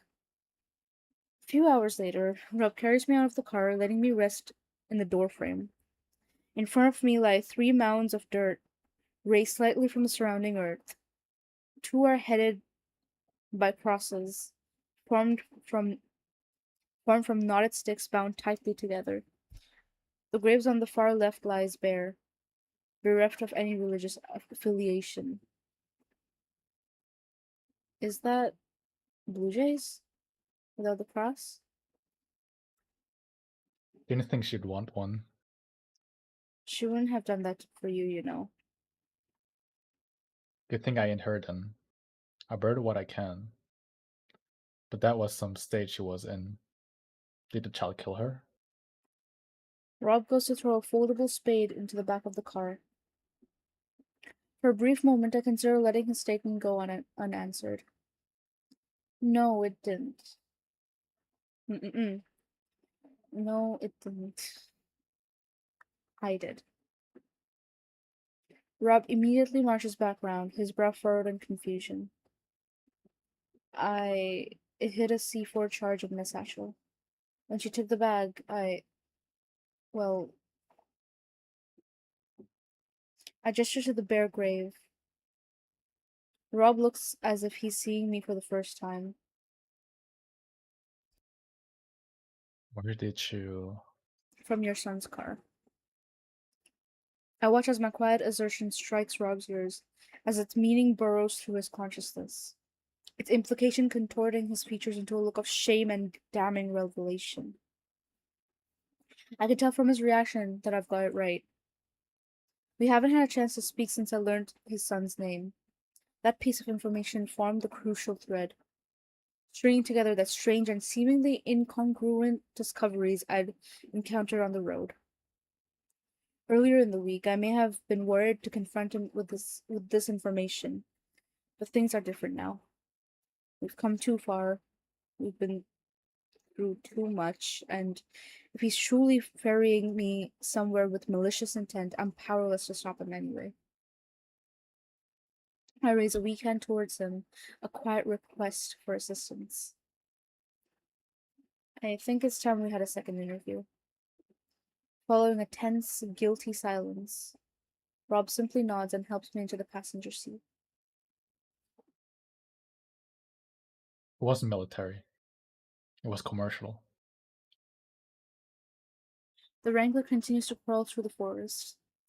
I stay quiet for almost half an hour, letting Rob formulate a response in his own words and in his own time. Commercial? Yeah, explosive charges for controlled demolition. Bobby was in the business, had his own firm. You must have been proud. Yeah, yeah, he built that place up from nothing. Touring his office was one of the best days of my life. So, how did he end up out here? Rob grows quiet, reluctantly accepting that he'll have to start from the beginning.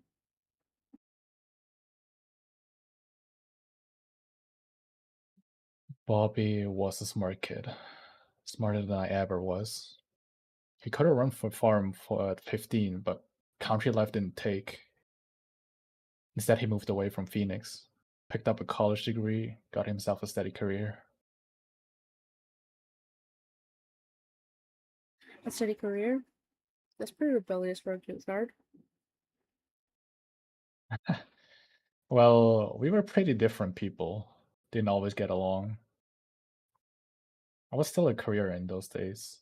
I was chatting off somewhere new. Of course, I went to Japan, stayed there a while. Then, How okay, got better? that's right, changed everything. Came home after 5 years with a new hobby. Bobby didn't care for the stories, but his ma had died sudden while I was away. We both wanted to start over, be in each other's lives more, so he came with me to the Pacific Northwest, tracking down Sasquatch. Creature didn't show, but Bobby had a good time camping, so he kept joining me. Before long, he was doing the research himself, organizing trips, picking up rumors of strange stuff all across the country. Sounds like a nice time for you both. It was. So, was it Bobby who discovered the left right game? He called me up one day, out of the blue. It was about 3 years ago. Said he'd found a set of rules. Said we should try out. To be honest, I thought our tripping days were over. I was back in Alabama and he was starting up a family of his own. But suddenly he's telling me to meet him in Phoenix, so of course I went along. And this time, you both realized it was real. Bobby knew as soon as we reached the tunnel. He passed that way every day. He knew it wasn't supposed to be there, but there it was. He said that the most amazing thing he ever saw. He charted it over the next year, whenever we could get the time together, but we moved slow, mapped the place out, turned back on the regular. It took us a while before we got to the courage to stay on the road overnight. Both of us were terrified the tunnel would disappear or something. I can tell Rob is replaying the events in his head. The reminiscence almost makes him smile. Bobby's wife was a real doll. Used to work in his office. Kindest girl I've ever met. Funny too. There was a decade between them, but could tell that they were good for each other. Shared everything with her, including the road. In fact, once Bobby got a little more secure with the rules, they started to map it together, exploring their own little world. After a brief pause, Rob's expression sinks slightly. The reminiscence is growing darker. A few months go by. I'm hearing from Bobby a little less, but I expected that. Then one evening, I get a call from the hospital telling me my boy had walked into some ER in Phoenix. Was he okay? No, he was in a bad way. Leg all busted up, delirious, asking for a Mitchori. They found her bag in his car, but she was nowhere to be found. And Bobby lost her on the road. Yeah, that's right. On our second night here, after we lost Ace, you told me the road had never hurt anyone before. Well, that wasn't a lie, at least. It wasn't the road that got him. What do you mean? They made it to the forest. None of us had gotten that far before, but this time they pushed a little further than usual. Do you know why? They were gonna have a kid. Mature was almost due. Wasn't traveling so well. I think they knew they wouldn't be hitting the road for a while. It was like a last hurrah, I guess. But only Bobby came back. They explored the woods till nightfall. When Bobby said they had to turn back, Mature didn't want to. He never told me why, never told me what happened. By the end of the trip, Mature was still out there and he was in the hospital bed. Rob takes a moment to collect himself, to put the facts in order. The trees are starting to grow thin, sunlight bursting through the widening gaps in the canopy. It looks like we're nearing the forest's end. Bobby took a month or so to recover. Boy was desperate to get his wife back, and of course, he'd become a suspect in her disappearance. Needless to say, the first thing he did was head into the road on to find Marjorie. But he didn't. Nope. No, he found her. Just a little sooner than he thought. I took a moment to process Rob's implication. Suddenly, I feel a stone drop in my stomach. She was on the 34th turn. Rod nods solemnly. Wasn't the woman he knew, of course. Stood there all day, just mumbling about the road. Didn't even recognize him. I remember he called me up right after he first saw her there. He's heartbreaking. He tried almost every day from then on, always stopping at that turn. He'd yell, he'd plead, he'd bring pictures and gifts, but she never responded. Don't know if it was really her, but whatever was on that corner, it belonged to the road.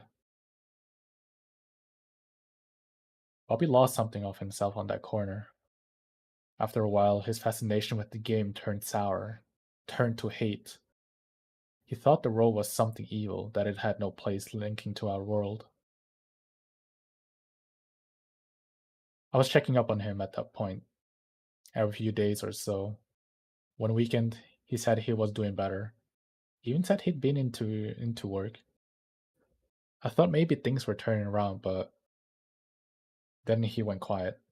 Didn't pick up his phone for 3 days. I had my place in Phoenix by that point and a spare key to his house. That's where I found the note. Tell me he'd gone back through one last bit to find his wife. And if he couldn't bring her back, well, He was going to destroy the tunnel. cut the road off from the world. I played the game in Phoenix, Chicago, a few different places, but that one tunnel is what links you to the road. I looked around his garage and found a box for a phone, a lot of electronics all over the place. Pretty clear what he'd done, so I jumped in my car. We passed out of the forest onto a long, narrow road. In the distance, I can see our route winding up a towering wall of sandstone, disappearing into a set of rolling mountains. He passed me on this way back, just before I hit Jubilation, thundering down the road at full speed, driving like crazy. That's when I knew he hadn't found her, that he was going to take out the tunnel, and the game once and for all. But he never got that far. I tried to talk to him, called his cell, tried the radio frequencies. There was a number on the SIM card documentation that he had.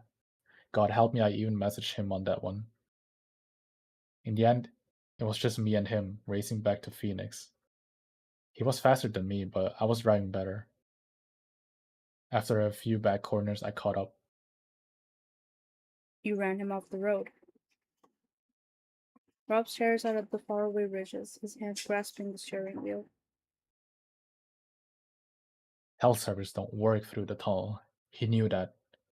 He was either going to blow it up on this side or while he was in there. So you were trying to save him or yourself?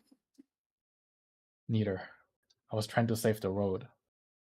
Say what you want about this place, Miss Sharma, but it's a doorway out of everything we ever known. It's the road out of reality.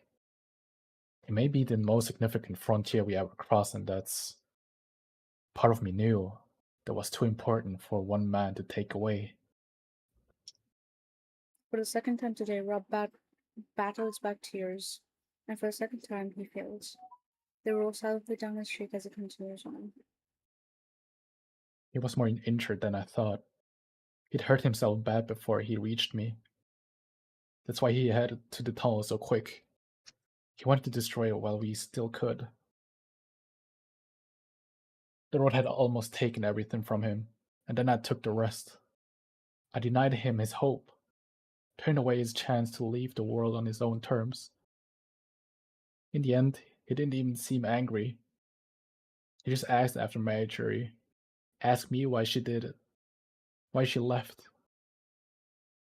I laid him to rest there, visited the place often, but I never had a good answer for him. That's when I started prepping the next run. So you posted his logs online and planned to discover them.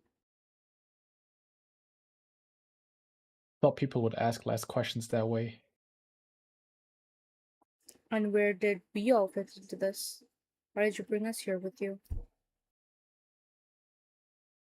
I guess I thought it was time the world knew. Didn't want all this to end up an old man's secret. Honest to God, if I knew the road was gonna, I swear I never would have brought you here. Rob's features tighten. All his shame and guilt rise into the fore. I can't say it isn't deserved. Despite his intentions, despite his penitence, the man had blinded himself to clear dangers, hurt those closest to him, and on a road where secrets had killed so many, he kept the most significant one of all.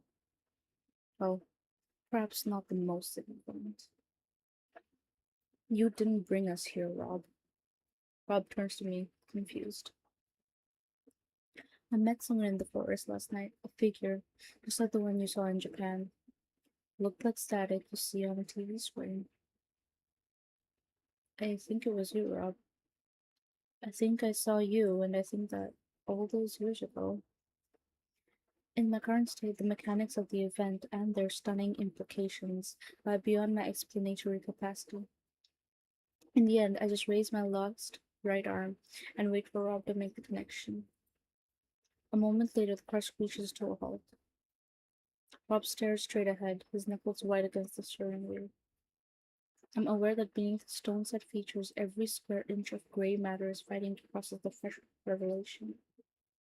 If it's true that in those quiet words I somehow reached across decades to a young Rob Guthard, then it changes everything. The twisted narratives that led us to this point. Rob's burgeoning obsession, his son's tragic fate, they all took root in that single moment.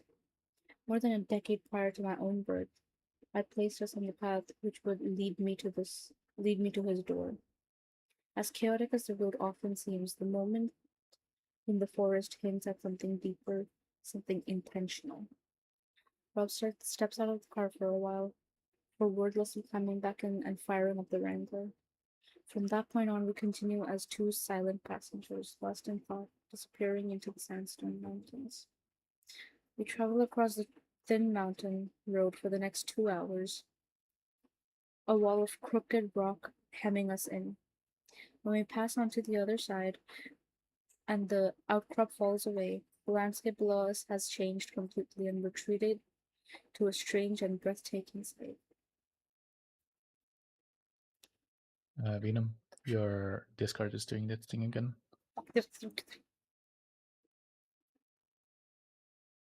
Don't pass away, bro. I'm gonna cry. I'm sorry to tell you that. Fireball, bro. Oh. The Wrangler is Oh my. traversing the cliffs above a vast, flat desert, a tundra of vibrant orange stretching as far as the eye can see. You can just make out the road cutting a meandering path through the sand far below us. At the center of this otherwise featureless expanse, a collection of monolithic structures towering columns of glass and metal rise from the ground, connected by a web of long, perpendicular streets.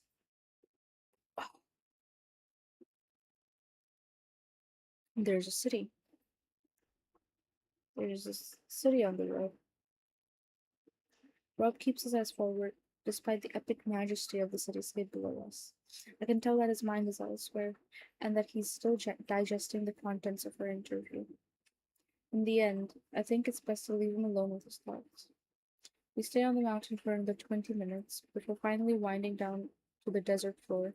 The space ahead of us is two tone, the sharp saffron of the desert and the deep blue sky, separated by a thin, even horizon. The only objects that cross this perfect boundary are the hulking great towers of the city, rising from the sand and bursting through into the heavens. We sneak along the desert road, the city looming even larger as we make our tentative approach toward the border. There's an eerie contrast to the threshold as we cross it. The cuprous glow of the sandwood switches to gray. The scorching heat instantly cools, and perhaps most notably, what little sound there was is negated entirely. As we drove down an empty, perfectly maintained throughway, I realized that I can't hear anything at all except for the Wrangler's steady rumbling. It's quiet. That's fine by me. Who do you think built this place? I don't know. Maybe whatever brought us here. Could be that no one built it. Maybe it should is. I wonder if he's right. It's hard to think such a place would exist for any practical purpose. The city looks off somehow, as if it was built from conjecture by an architect who had only heard of cities through poorly translated rumor. All the broad features are present: skyscrapers, lampposts, window cleaning platforms, nothing deeper. It's an empty shell, an ornament of the middle of the desert, in the middle of the desert. As we turn down the next few roads, I stare up at the monolithic structures, each one standing at least 100 stories tall. My eyes track back down the countless straight out of dark windows as I contemplate what it might be like to live in such a place. When I reach the ground floor, I'm presented with my answer. There's a young man standing at the ground floor window, his hand resting against the glass. He's wearing a dark gray suit and a look of almost mesmeric shock. His mouth open, his hands shaking, his unblinking eyes staring past us as the Wrangler rolls by.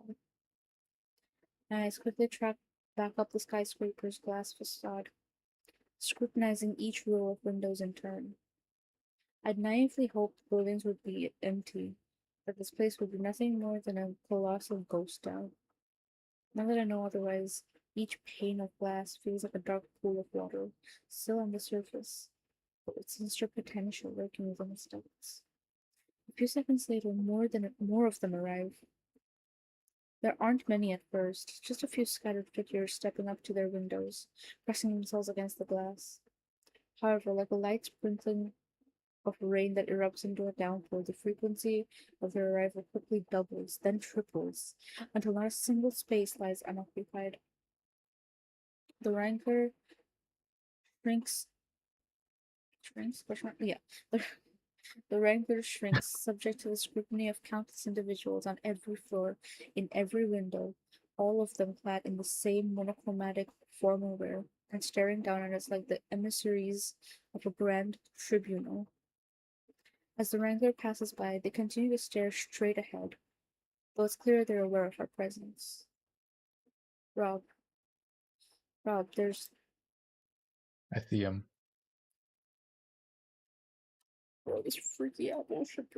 Like, Crazy. Rob puts his foot down, shedding the weight of 1,000 pairs of eyes as he leaves the building behind. As the final column of windows slips by us, I glance back, hoping to see them return to the depths of the building. Instead, in those last few moments, I witnessed their collective demeanor fracture into a desperate frenzy, their mouths opening in a silent scream as they slammed their fists against the glass.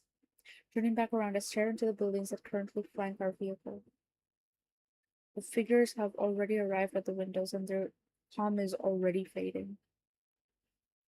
Rob, we need to go faster. I'm on it. The Wrangler growls with renewed ferocity as Rob glances foot to the gas. We lurch towards the next corner, accelerating down the road as Rob scans for any hidden turns. I achingly shift in my seat, keeping an eye on the scene developing in our wake. Shards of broken window begin to rain onto the asphalt, watching the shattered pieces tumble through the air. It's apparent that the quiet in the city isn't simply due to lack of activity. The tur- the torrent of splintered glass is completely silent, even as it crashes against the impervious ground. Nothing in the city makes a noise. Nothing except us. The thunderous engine of the Wrangler has never sounded so loud. Looking up, I witness hundreds of hands gripping the shattered window frames, unable to turn myself away as thousands of polished black shoes step over the threshold. The figures stream out from every floor, forming an incomprehensible deluge of humanity. The first wave strikes the ground, with more and more landing against them, a heap of tangled figures struggling to separate themselves. Much like the residents of Jubilation and everyone else we've encountered on the road, they appear impervious to the fatal harms just such an act would impart. Those that landed on their feet hardly even stop, turning towards us and sprinting after the Wrangler. It doesn't take long for the rest of the writhing mass to resolve itself, its constituent individuals joining the frantic stampede, their chaotic charge and desperate screams bereft of any perceivable sound. Even in the midst of the frenzied pursuit, as a foreboding shower of glass falls from every building we pass, the world outside remains silent, the chaos made even more incomprehensible, framed against the ungodly stillness in which it takes place. Rob reaches around the corner, drifting onto a long and open street. The roadway ahead is flanked by skyscrapers, disappearing into a narrow, vanishing point. As we race down this next stretch of road towards a large intersection, the ever-growing mob bursts into the street behind us, taking the corner with supreme coordination and continuing tirelessly in our direction. A split second later, I'm struck by an abrupt and pervasive idea. It feels unlike any thought I've ever had, less of a notion and more of a what the fuck? Prescient? Yeah, and more of a prescient hybrid of intuition and deja vu, as if the course of action we must take is obvious to me, despite my not knowing why. I force my voice above a grating whisper. Rob, we need to drop something behind us. Something loud. What are you thinking? I you just have to trust me, okay? We still have most of the plastic explosive you could. Nah, We if you still. took out the blasting. Wait. Let me redo this line, please. Oh, okay. We still have most of the plastic explosive. Could you? Nah, if you took out the blasting cap, I ain't got time to make a new one. Rob glances into the rear view, then back to the road. I can almost hear the gears turning in his head. But that the only explosive on board. I think you can drive. I guess we can find out. The car thunders across the tarmac as I clumsily grasp the wheel, shifting myself over and working my foot onto the accelerator. Rob lifts himself away and climbs past me and into the back of the Wrangler. In my weak state, every shuddering motion makes my bones rattle. With each subsequent gear shift, I'm forcing to take my remaining hand off the wheel and reach across to the stick. The effort is precarious and awkward, my aching limbs puppeteering by willpower and adrenaline, every passing second a battle to maintain control. The windows up ahead are starting to fracture. The noise of the Wrangler is carrying, and the entire city is starting to preempt our arrival. Behind me, I can hear the ripping of duct tape, the tearing of fabric, and the clattering of falling luggage. I'm not sure what's taking place behind me. I just have to trust that Rob has a plan. I hear the back door swing open just before we reach the intersection. A metallic scraping along the Wrangler's floor, and a pained grunt from Rob as he throws something onto the road behind us. Reaching the crossroads, I slide my hand along the wheel and twist it sharply to the right. As the car lurches round, now to the next road, I feel my heart sink dramatically. We've been overtaken. The windows ahead of us are shattered, front doors lay broken on the street, and the building's desperate inhabitants are rushing towards us, blocking off our only means of escape. I slam my foot onto the brake, and the Wrangler shudders to a halt, the engine stalling and cutting out. The streets are now spilling over, and an overwhelming swarm converging on our position from four directions. I look back to Rob, and he meets my gaze, his eyes brimming with dismayed finality. An explosion shudders through the air behind us. I look out the back window and see a shattered jerry can, one of Rob's now superfluous fuel reserves. Its dark green shell violently compromised as its contents spill out across the road and cast a light. Now that the engine isn't running, the echo of the blast and roar of the primal, volatilized flame fills the afternoon air. The trajectory of the maddening crowd changes instantaneously. The silent wrangler has fallen from their collective attention as they focus on the smoldering flames. Those up ahead continue to rush past us, streaming around the wrangler as they scramble to the spilled pool of gasoline, digging their hands into the blaze, grasping hopelessly at the fire. Delicately, careful not to make a single shred of noise, I clamber up the driver's seat, joining Rob in the back of the wrangler. He addresses me in a confused whisper. Do you wanna drink a little water? You want to take a break? Chat. No, like chat is telling you to drink water. Stop making me drink water, bro. Thank you, though. Thank you for the pets. Oh, and there's a stretch too. Hold on. Okay. My back's gonna do a few things. One moment. I'm gonna be on the toilet then.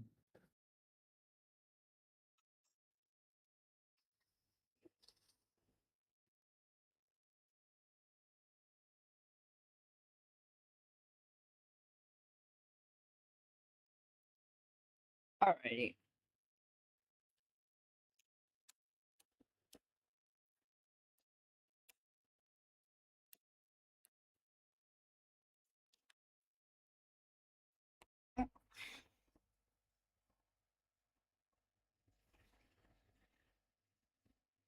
Okay. Oh, okay, that felt good. Holy shit. Oh, I needed that. Oh my god. And snap crackle popping out here, bro.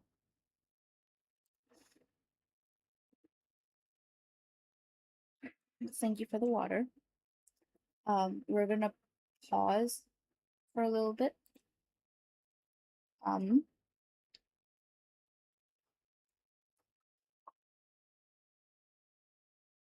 Also hello to you. I'm sorry I didn't see you there. You passed the exam? Let's go. You know, we don't get like for the exams that I do, we don't really what should I call it? We don't get like our results immediately. Like I wish we did, but we don't. Um, we're not fancy. Like our professors, our teachers check everything. As far as I know, the procedure goes, they check all the Stuff. assignments. Hello. Oh, Are I'm you gonna also get back? called. Hello. Hello. But yeah, Are they you ready check to all go? our assignments. I was just doing some yapping real quick while you were. Mm-hmm. I'm good. Are you ready to go, or do you still like need to finish it up? No, we can go. We can go actually. Okay. Why don't they care about Um, us? What are they doing? address. Did we read this? Wait, hold on. He addresses me in a confused whisper. Okay, yeah. I'm an idiot. Sorry. Mhm. No, all good. Why don't they care about us? What are they doing? It's the sound. They want it for themselves. I don't know how I'm so sure, but I know that it's the case. The jerrycan creaks and screams as the city dwellers tear into it, smaller and smaller pieces, frantically examining every jagged scrap. With each passing second as the fire dies down, the crowd grows increasingly distressed as if precarious as if a precious commodity is slipping through their fingers. They don't understand it.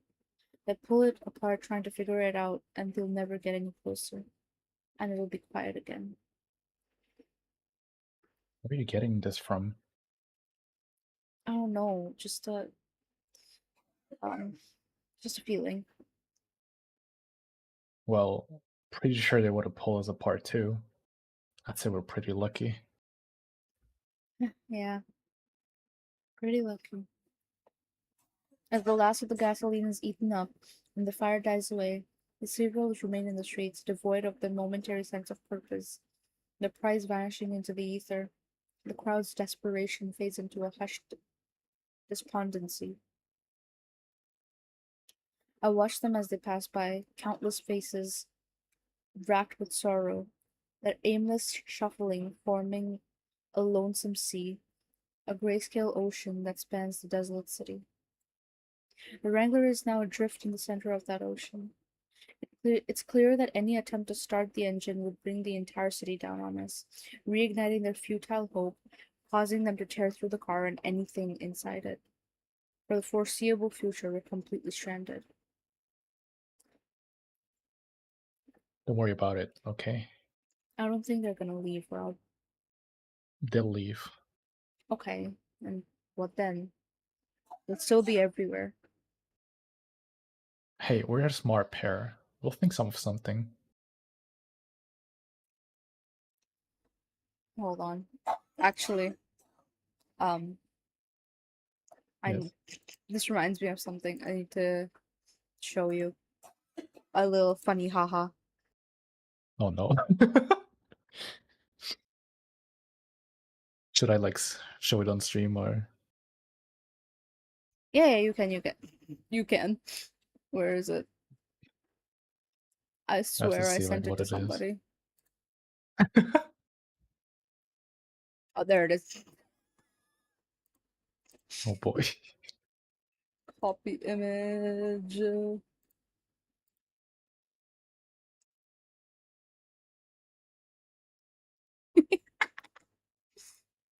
I'll show my chat what it is too, actually.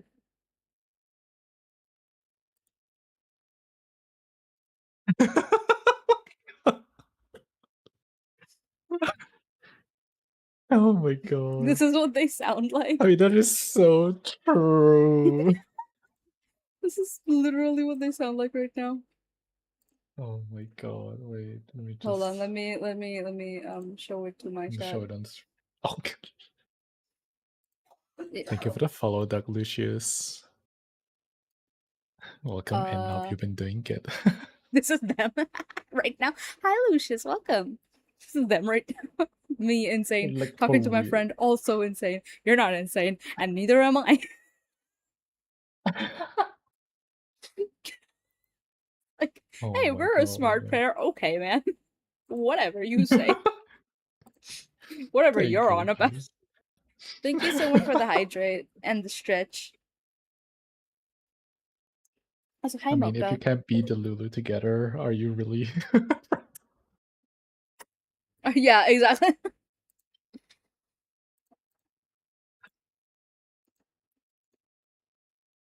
You're not insane, and neither am I. Both clearly insane. Oh man. Okay, there we go. In the eerie, pervasive calm that surrounds us, I sit myself down next to Rob and lean back against the wall, with nothing else to do but wait for our situation to change. After watching the figures outside for over an hour, the only thing that's different is a strange needling sensation that feels like it's emanating from my now absent forearm. My my arm hurts. How's that possible? Don't worry about that's it's called phantom limb. You got some sensation, right? Like you still got something there? A lot of people get that after amputations. Here. Rob reaches into his medical kit and retracts a blue jar of tablets. Twisting up the cap, he shakes two pills free. You're gonna need these for the pain. I stare at the tablets for a moment before collecting them from his open palm. He passes me his canteen, and I swallow them down with two weak gulps. You have a lot of experience with amputations? More than you think. My brow furrows. Though I'd meant my remark as a passing jibe, Rob's response rings with a strange sincerity. It takes me a moment to realize why that is. I forgot you were drafted. We never talked about it. When you're thinking about it a lot, though, bunch of strangers brought together under false pretenses, told that we were serving a grand purpose by some old liar. Guess it's interesting how time repeats itself. Now that I think about it, he drove a Jeep too. Rob, I told you, you didn't bring us here. That don't change nothing. Don't change what I did to you, to Bobby, to any of them. Maybe you were there in the forest, but I was the one who started this. The one who kept asking what was at the end of the road. What do you think is at the end, Rob? Starting to think that ain't for me to know. I've been moving from place to place so long, seen everyone else settle down. Far as I can see, the end of the road is just wherever you decide to stop. I rest my head on Rob's shoulder. He gently places his arm around me. It isn't long before medication starts to take effect, quietly overtaking my already weakened constitution. The pain subsides, dulled along with the rest of my senses. The sun is still streaming through the windshield as my eyes begin to drift shut. I watch the figures past the window, my eyelids getting weaker. I don't want this to be the end, Rob. I know, Miss Sharma. I know. The last thing I see before I fall into a dreamless artificial sleep is Rob Cuthard's hand reaching for the rifle. The fuck? Hello? How would he do that? My eyes work themselves open. The sun is beginning to set. I've been moved. As my vision adjusts, it becomes clear that I'm still in the Wrangler. My head resting against a pile of fresh clothes, a soft travel blanket laid across me. I glance around to find that Rob's nowhere to be seen. Momentarily forgetting the situation outside the car, I attempt to call out for him. The syllable catches in my throat as a shambling figure passes by the window, wringing its hands in despair and casting a long shadow through the car. With a renewed sense of caution, I slide the blanket to one side and slowly make my way to the up front. The cabin is similarly empty, except for a single scrap of paper torn from my notebook. It lies on the driver's seat, a small object hidden within the fold. When I open it, I find my headphones and five neatly written words. Channel 1 to all cars. My hand starts to shake as I rest the note on the dashboard. slowly climbing through and placing myself gently into the driver's seat. My hand is in my throat. My heart is in my throat. I insert the headphones into the jack of the CB radio, taking a single quivering breath in and press the first button. Rob, I'm sorry, Miss Sharma. Rob, where are you? Down the road a little. Got myself to one of the rooftops. I know I always hated cities, but once you're above it, the view is really something. Come back, Rob. Come back. Please. I wish I could. I do. We both know those things ain't leaving. You need the car to get where you ever gotta go, so best I can do is make some ruckus and draw him out of your way. I rest my head against the steering wheel, bracing myself against the weight of his words.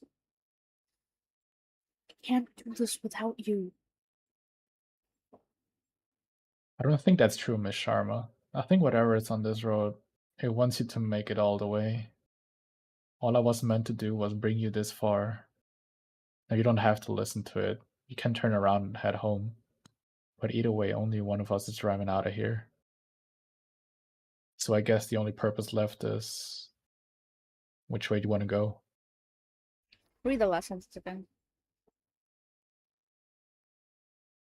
I guess the only question left is which way you'd want to go. You said purpose. Purpose? Wait, where? Question. Did I say purpose? I'm pretty sure you said purpose unless I'm going insane. The only question purpose. That's far off. What the hell? I mean, I would have taken the emoticon over emotion. That is kind of wild. Went from emotion to emoticon to purpose, bro.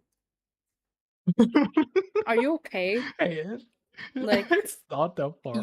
you kind of like shift away from emotion, turn question into purpose. Like there's some philosophical shit going on over here. Are you okay? Like I is think you're everything tripping. okay It's at late for you.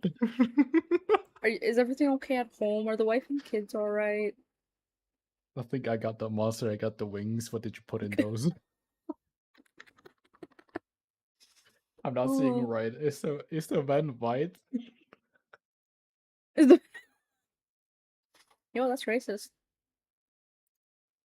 Why is it racist? I can sniff colors.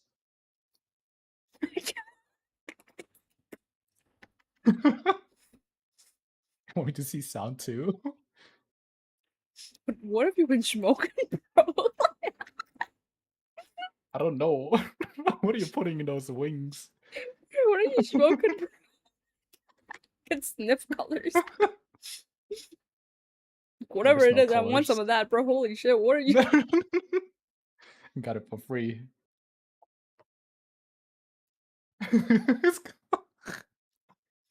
Oh, okay. Winter paint. Question. Yes. Purpose. I mean, Only purpose left. well, are you?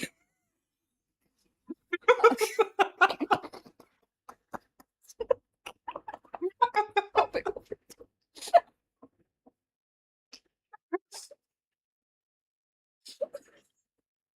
Don't worry about happening. Like,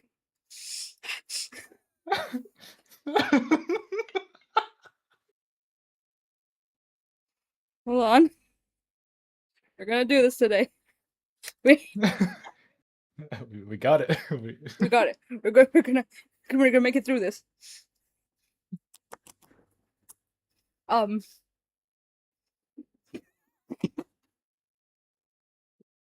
I can't do it. I can't do it. I can't do it. Oh my god. I almost choked on my drink. I can't read, bro. I can't read anymore, dude. I can't fucking What read. should I say to it? I'm the one that did the mistake. I'm gonna make it through this. Dude, I'm trying my best over here, bro.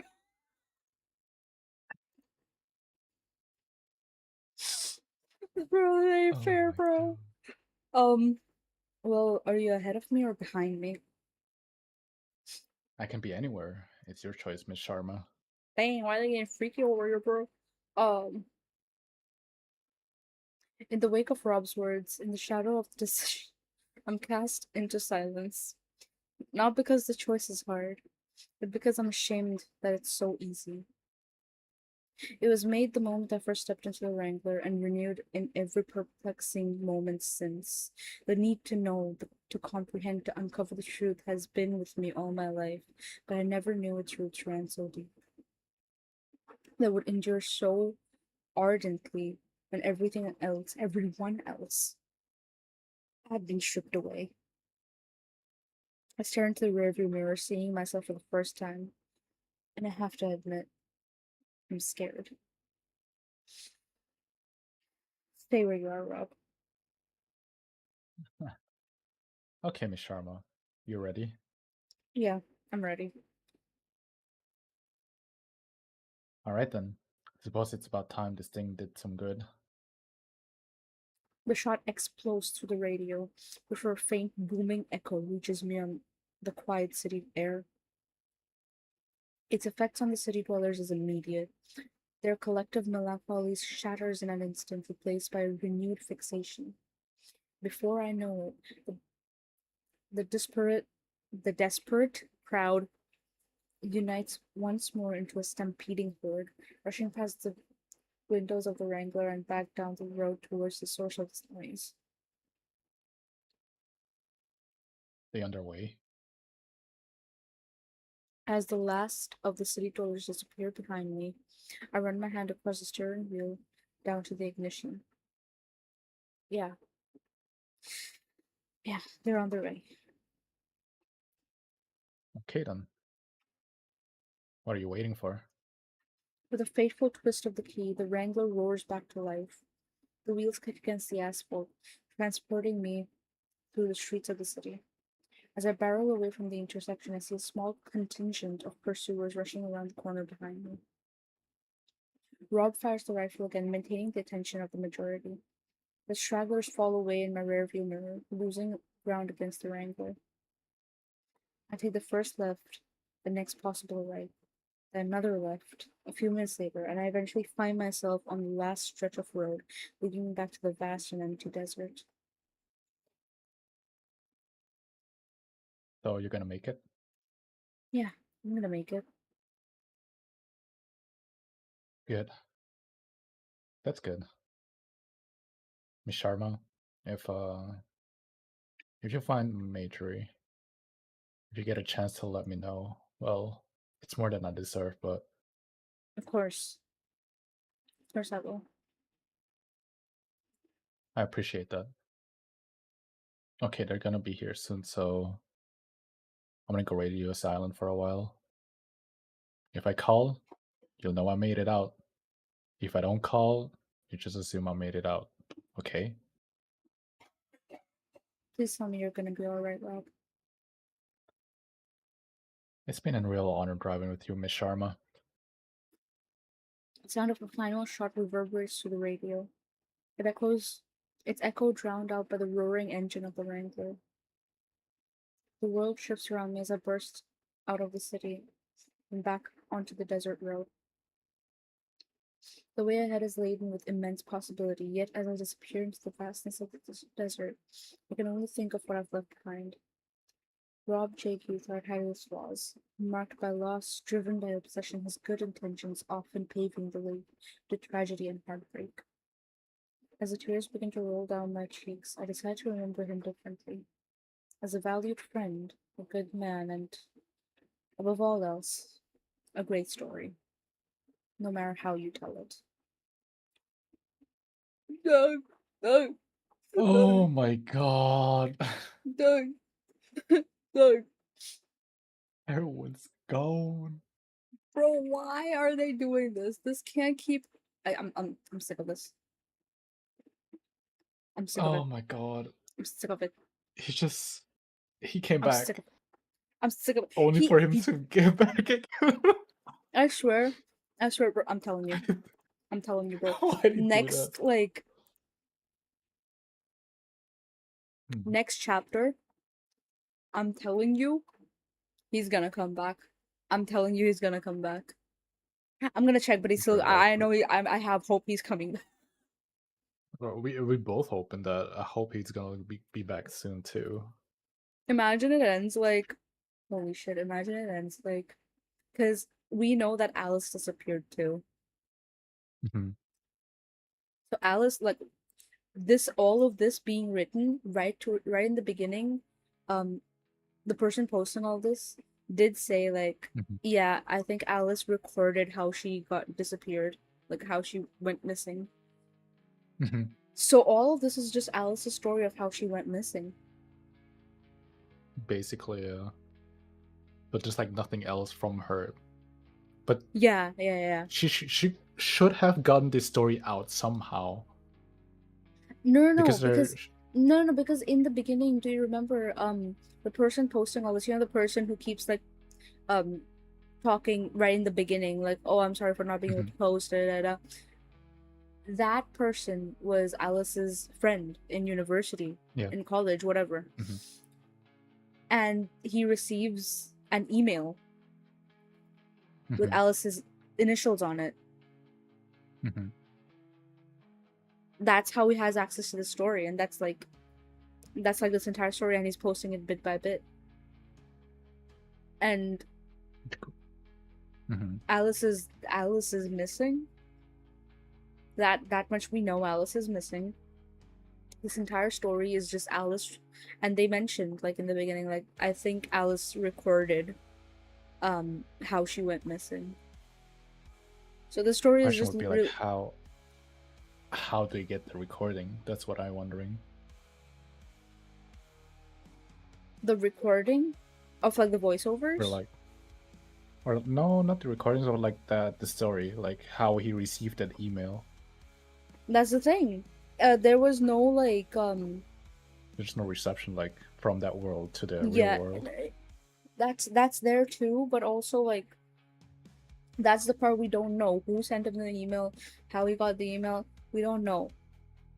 Because he Mhm. also mentioned in the beginning there was no like sender, like there was no sender name, there was no title, there was nothing. It was just like a folder or like a file or whatever. It's just an email Mhm. with Alice's initials. Mhm. Because he heard news of her disappearance, I think. I don't remember exactly. But he opens Like it he and didn't then like it's hear just anything like, from them. Yeah. mm-hmm. Hmm. I hope. Imagine if like the next like imagine if like the next entire part is just like the person posting it being like just like venting about this whole thing and like updating us on whatever info he has so far. Mhm. And it's just not the story at all. It's just him like being like, yeah, she's still missing. I don't fucking know where she is. It could Um, be. It's, man, fuck this shit, bro. I can't do this, bro. Oh no. Oh man. I was so ready to That's be such like, oh a. my god, this was supposed to be scary, not sad. I mean, it is scary, like in the end, because like a lot of things happening as well. Like also like Yeah, like the bitches figure fucking with dying. everyone's dead. Oh god. You're not gonna make it through this. I'm Like not, bro. Lock in, girly pop, bro. Don't fucking tell me to lock in, bro. it's time to lock in. Lock the fuck in. Look, Oh. bro. I There's only can't do one this. chapter left. Lock the fuck in. You say donut. Oh my lord. I'm scared. We can listen. Okay, question. We can read the one chapter now, or we can save it for like um next week. If you whatever you want. I'm like cool with whatever. Um We could continue reading, but I'm down with whatever. So from now or next week, your choice. I'm down with whatever until you pick. What to suffer through now? Are you okay with it? Fine. Oh what? Ah, I knew it. I knew it. I knew it. I told you. I told you, bro. I told you. I fucking told you. I fucking told you. I'd I say we're fucking just gonna told you finish it there's today. no story. There's no fucking story. Oh wait, no, there is. Never mind. I'm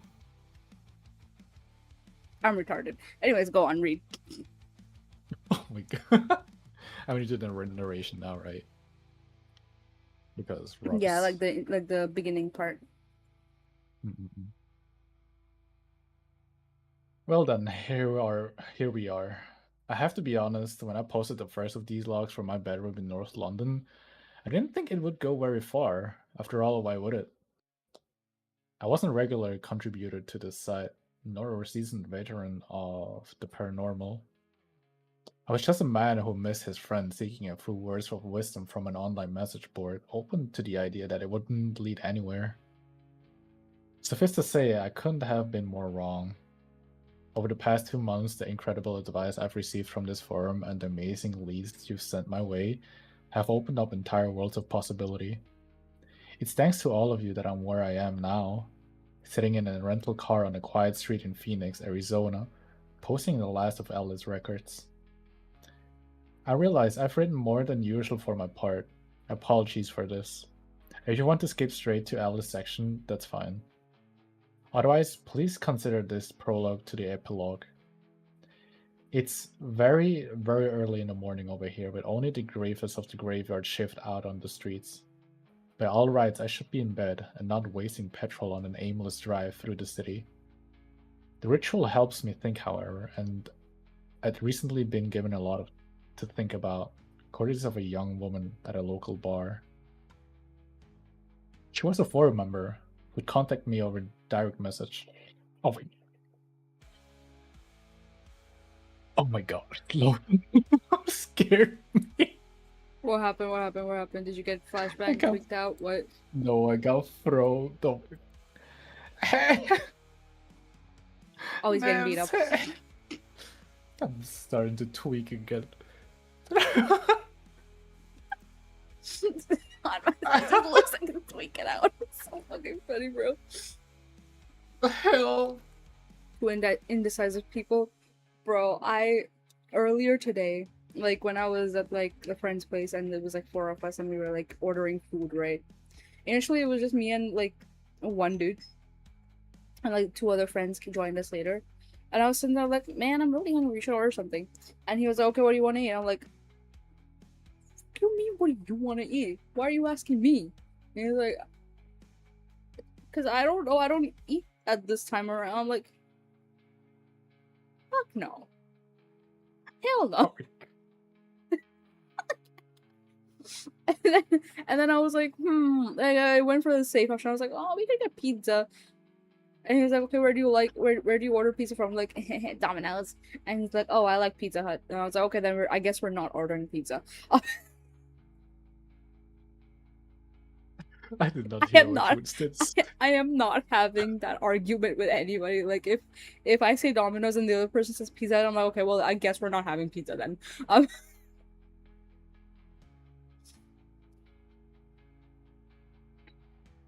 then we did. I managed to therapy him throughout the whole thing. I was like, okay, well, if I wasn't here, hypothetically, what would you get? He's like, I don't fucking know. Like, okay, let's say, okay, like trying so hard to like get an answer out of it. All I did. Please don't make me choose. I'll do anything. Just don't make me choose.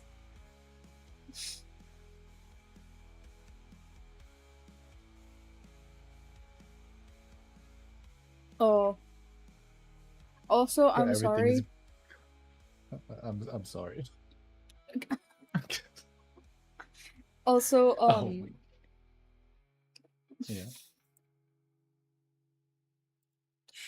uh, also,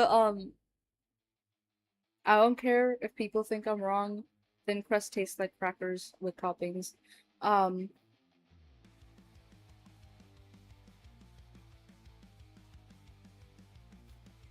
busy getting fucking beat up. Busy getting beat up to have an opinion.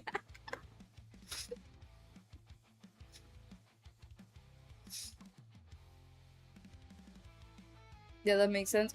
Right, thank you. Oh god, thank you. Um,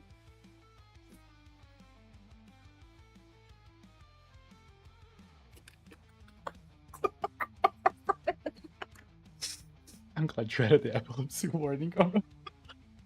Oh my god. Oh my god. Oh. hey lads. Cool. Hey I'm lads. sorry, yeah. Thin crust pizza or thick crust pizza? Oh, Okay, I he's cannot hear tweaking you out. right now. Wait. He's tweaking out.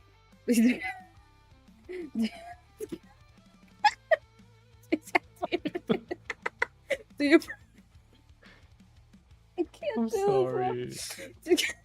What do you mean? I can't do this. Do you prefer? Do you prefer thin crust or thick crust pizza? Thin. I'm Oh, thin, you sick if I freak! hear it correctly. Oh my god.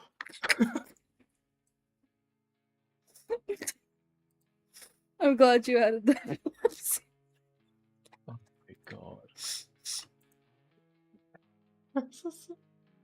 I don't want to know how many things were thrown at me. I might pass away. Oh my god. Oh, okay. Okay. Okay. Okay. Okay. Yeah, you're a sick freak for liking thin crust. I'm sorry. He's getting beat up again. Never mind. I like thin crust, to be honest. You sick freak. What? I like it when it's thin, so I can eat it too. You can I mean, eat I'm the also thick eating the crust thick too. part. Yeah, I do it too, but it's just like it's just Thin bread. crust. Thin crust tastes like a cracker with toppings. I mean, duh. I mean, it's really thin. It's really thin, so I just like eat it with the whole pizza part. I like when the crust acts as a handle for me to like hold the rest of the pizza with, and then I can eat that too. You can also do it with the normal pizza or like the thin crust. No, you can't. The topping is up You to the fold edge. it together. You fold your You pizza fold it. slices too. Okay, I fold man. my pizza. Actually, I do it too. What am I? I do it too, actually. But I'm gonna hold a grudge against you because you like thin crust.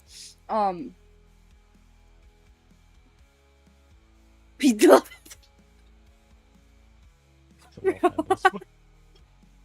Insanity. No wonder you like thick crust. Dog. Oh my god. Gotta grip the pizza with both. That's crazy. Oh, please keep chatting English only. I will continue. I'm sorry. Show it who's. I mean.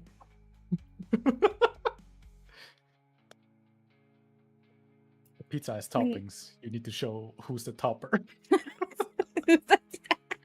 Who's the topping? Bro. Oh, oh god. Fuck, hold on. This reminds me of an interaction I had a while ago.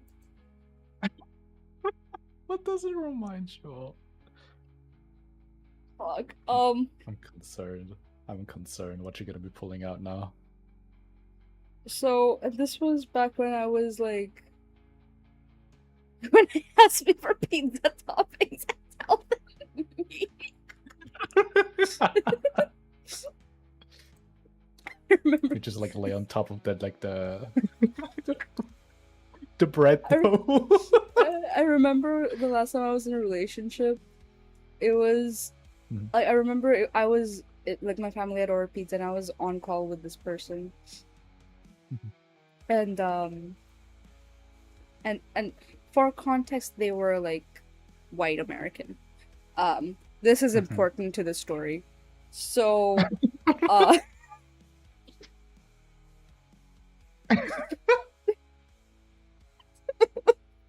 this is important to the story. I am thinking of something, but it's just like my guess. But I So, I don't know what to say. and I asked him, I was like, "Do you like thin crust or thick crust?" And he was like, and oh no, I think the debate was that if thin crust is good or not. And me and my sister were like, "Oh no, thick crust is definitely better. We hate thin crust." And he's like, "What? Why?" Da, da, da. And my sister said, "Thin crust tastes like a cracker with toppings." And I told him just like you.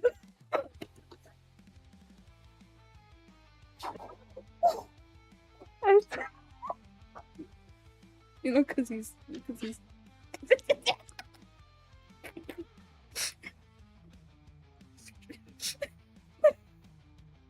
Is this evidence for murder?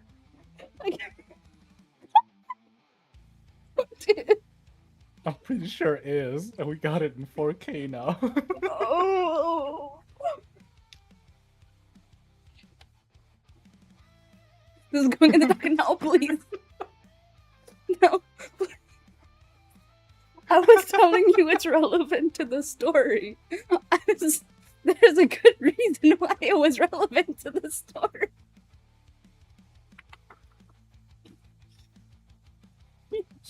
Oh my god. And then he said, assuming you'll be doing any topping, I'm like, bro, insanity. Insanity. Why would you say that?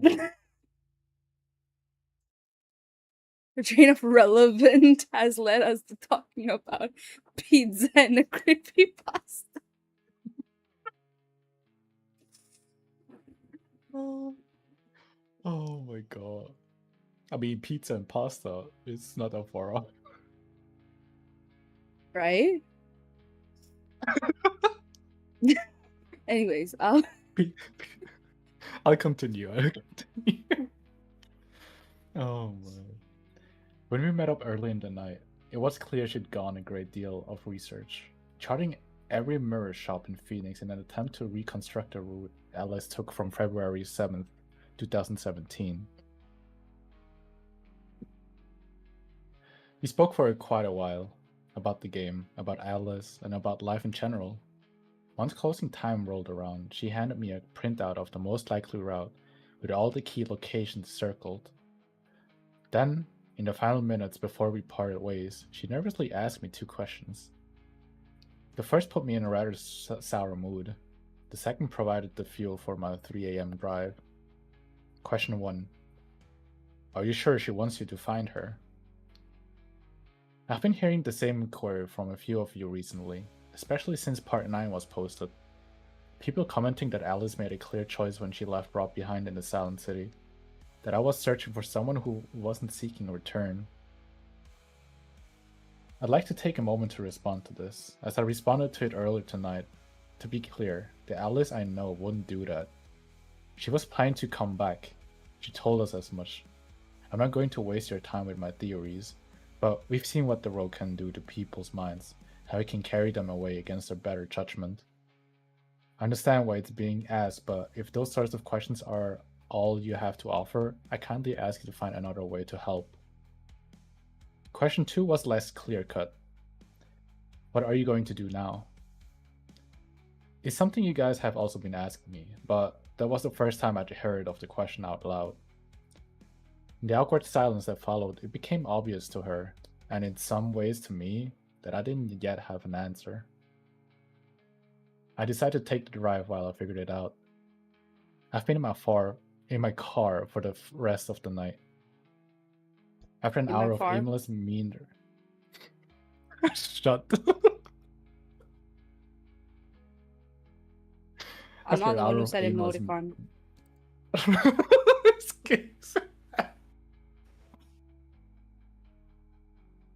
Oh my god. In your what? After an hour of aimless meandering, I realized I was close to one of the marked locations. The alleyway here Alice first entered the underpass, the point at which she first disappeared into the road. Turning into the side street just after a large intersection, I was really relieved to see no sign of the tunnel. The part of me that still hoped this game was a fiction swelled at the sudden lack of evidence. My reaction was short-lived, of course, as I quickly realized that the tunnel wouldn't have shown itself to me anyway. Even if the game were real, I'd hardly been sticking to the rules on my way here. There was no denying that the place resembled Alice's descriptions, however, and with a long time to go until I'd feel remotely tired, I decided to work my way back along the route, retracing Alice's steps towards Rob Gothard Street. Okay, so I have to admit at this point, I suffered from a momentary lapse in intelligence. In a fog of distraction, residual chat lag, and general dullardry? Wait, how do you spell that? I wish I could tell you. I wish I could tell you. Dullardry? I think it's dullardry. General dullardry. I drove for longer than I'd care to admit under the misconception that I wasn't playing the game. I thought this because I was heading in the opposite direction, and had started my run with a right-hand turn, when the rules explicitly state that you have to begin by turning left. Of course, as I'm sure all of you would have realized immediately, that didn't mean I was out of the game. It just meant I started playing with my first left turn, one road later. Alice was always the smart one. What I'm trying to say is that due to this fairly mindless oversight, I wasn't exactly looking out for the woman in grey as I drove past what should have been her corner. There wasn't a mirror shop, this time of course. It's only the 34th turn when you're coming the other way. In fact, I'm not sure which of the many passing streets it was. It is strange though. As I think back through my journey, I feel like I would have noticed her. The streets were practically deserted, so much so that any pedestrian stood out immediately. I know I should have been looking more closely, but if you ask my honest opinion, I don't think she was there at all. The moment I realized this, I felt it again. The faint perverse? Yes. Perverse? A faint perverse? Hope that I've been misled, that the entire story was nothing more than a twisted, elaborate fabrication. It wasn't long until I passed an old mirror shop, and 34 turns later arrived on what must have been Alice's starting street. It was an inner city neighborhood, whose residents were all fast asleep. From the moment I realized that the game was in play, I've been thinking less and less about this particular road, and more about the one directly after it, resting just beyond the crossroads. I'd come halfway across the world on the strength of Alice's account, but I'd seen no first-hand proof of the left-right game. If the whole thing was a hoax, then the next road should be just another street. If it was real, then I'd know soon enough. I crawled up to the junction with my heart in my throat. With every inch of the road that passed under my tires, I found myself hoping more and more that it wouldn't be true. Let someone be playing a prank on me. Let the logs be counterfeit. Let Alice be anywhere else but on that road. I took the corner in a wide arc, parking myself in the center of the crossroads, my headlights facing down the next turn. Ahead of me was a quiet residential street, lines of neatly parked cars, rows of well-kept yards and squarely drawn windows. Yet at its center, in utter defiance of the modest surroundings, the road sank into a deep and dimly lit corridor, cutting beneath the street and disappearing into the complete darkness. I'd always... Oh my god, Ray, please! Stop bullying me!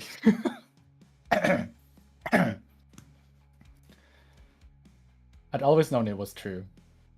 In the presence of grim confirmation, the question I was asked earlier that night started to ring in my ears, as if echoing out of the tunnel itself. After an entire night's driving, after 2 full months of searching, I still didn't have a response. In the end, I just left the engine running, as if turning it off would somehow be a sign of retreat, and decided to type up the notes you're reading now. I thought maybe the process of putting it all down on paper would bring me clarity, and leave me with either a note of farewell or a note of apology to Alice for not having what it took to find her.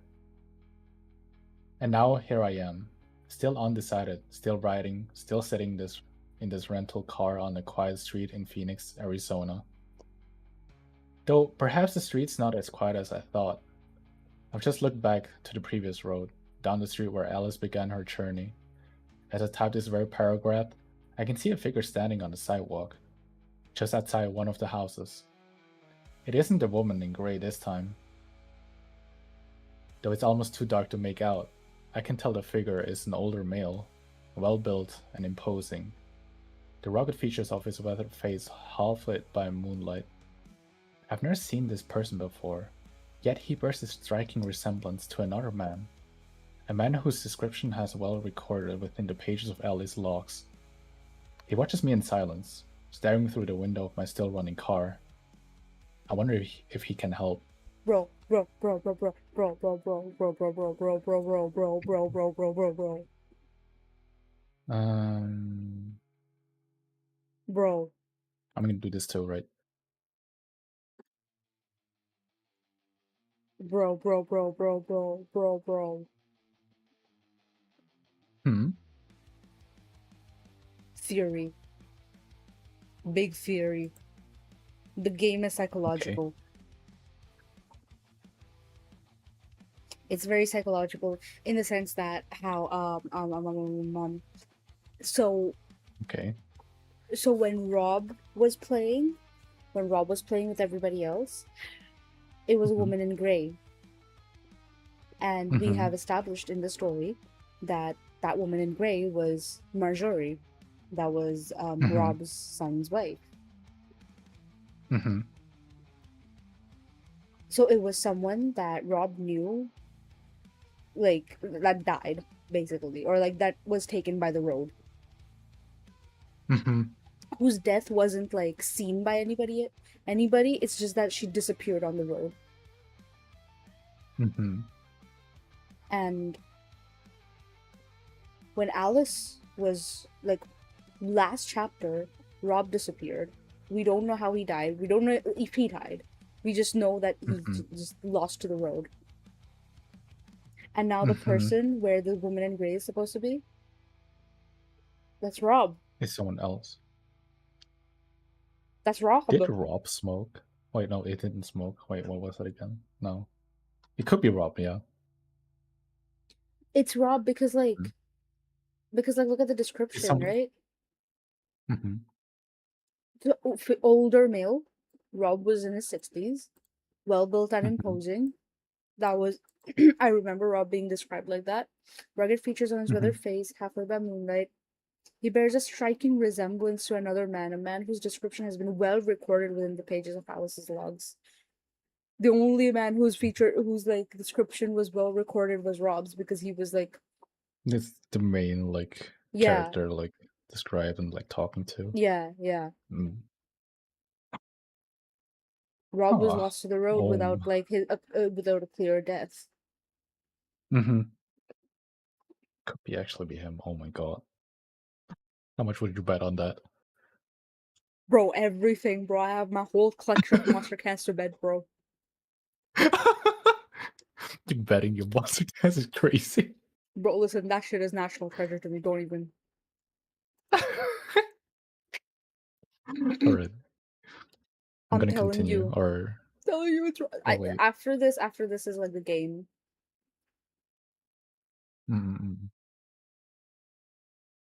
This is the game. But I'm telling you, because the last one was Marjorie. We have established that. And this is Rob. Every person what happened lost to their Marjorie then? According to the story that Rob was saying, like Rob was giving to Alice, Marjorie and Bobby, who was Rob's son, they went on the road, and Marjorie was supposed to have a kid. She was pregnant.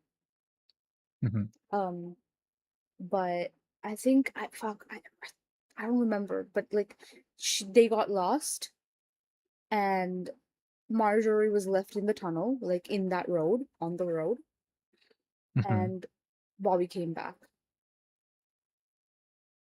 Bobby was able to leave while Marjorie was lost the road, and he tried going back to find her, but he couldn't. And like, Mm-hmm.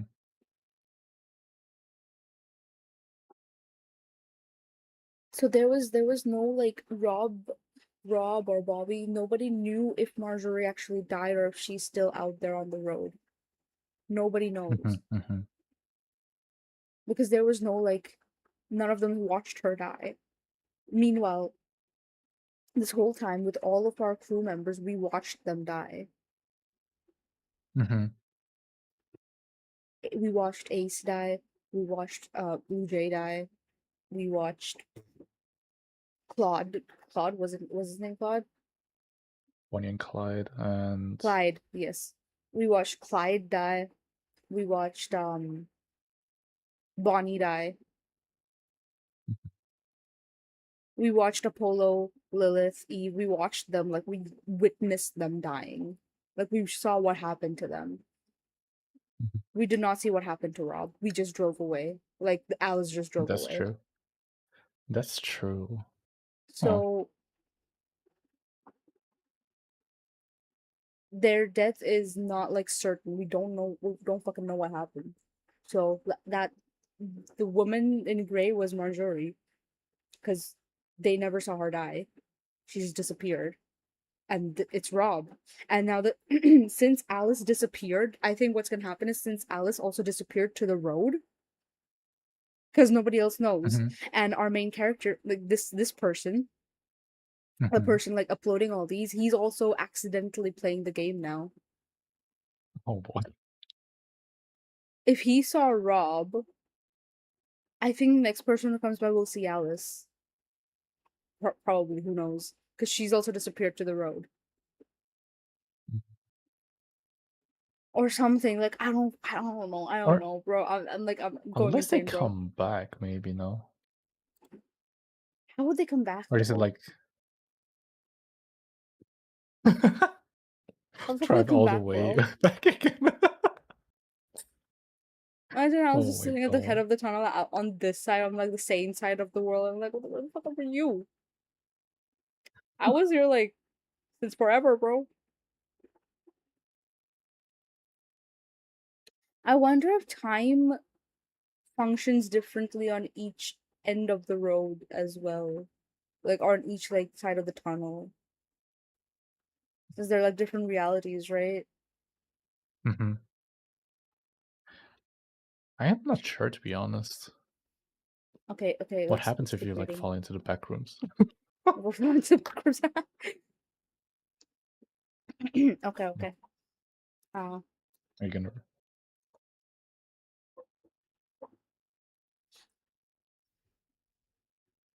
I just ate read a that or should I comically. do it? I will read it. I just ate a comically Oh. ginormous lollipop. I am very happy. The left right game was once nothing more than a 9-page document peeking out of a yellow envelope resting quietly on my desk. I remember reading it on my lunch break. I remember it made me laugh. The submission had arrived on the first post, quietly making its way around the office. Treated by everyone as a short-lived novelty of little journalistic value. The story was easy to dismiss, appearing all too similar to the rambling ghost stories and blurry UFO sightings that filled our mailbox on a daily basis, which most of the senior staff had learned to instinctively ignore. Doomed by association, the document was quickly passed over, my desk merely a pit of straw on its way to the rejection pile. I was curious, however, and after an uneventful few months in my new role, I had no compunctions about fishing from the scrap heap. Placing the envelope in my satchel alongside a misfit crowd of similar rejects, I slipped away to a local coffee shop, reading it in an armchair by the window. Somewhere around page 3, between the description of the game's rules and the exhaustive list of required skills, my mouth started to curl into an irrepressible smile. They'd been gloriously wrong about this one. It wasn't some paranoid diatribe or nor a sensationalist plea for attention. Within those pages lay an introductory glimpse of a man's passionate obsession. As I read on, something about his earnest eccentricity, incredible thoroughness, and unquestioning confidence made it impossible to put down. When I turned the final page, reading the last of Rob Youthart's charming and refreshingly well formatted submission, I knew that this was a story I wanted to tell. Later that day, I found myself in the editor's office making a case for it. They didn't quite see what I saw, but I was intent to win them over regardless. I told them the story would be characterful, colorful, thought provoking, and at the very least, that I wouldn't be gone for long. It's been 12 days since then. 10 since I first entered the Wrangler in Phoenix, Arizona. 5 since I commandeered it myself, leaving Rob behind in the silent city. I haven't updated much recently, save for a regular set of notes made for my own benefit. In all honesty, after I finished writing up my account of the city, I was struck by an overpowering sense of needlessness. There was no one left to receive these logs, no friends to proofread, no editor to hand them to. It seemed pointless to maintain the same prosaic format as before. I still largely agree with this assessment. It's only due to a set of exceptional circumstances that I've chosen to type up the following account in full. Whoever this reaches, I want to thank you for reading up to now.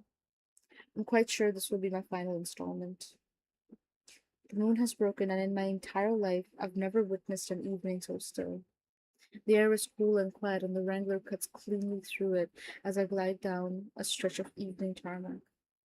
The scene is defined by calm and absence. Not a cloud in the sky, not a solitary whisper of breeze, not a single blade of grass stirring on the dark green banks beside me. Yet, even on a night as peaceful as this, I can't help but feel far away from home. The city had served as a turning point in that regard.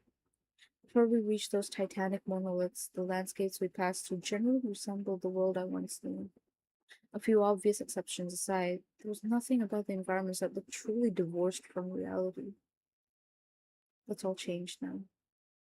The aberrant aspects of this new world are unignorable, constantly hanging at the corner of my eye, passively injecting a sense of wonder and disconcertion into the otherwise silent night.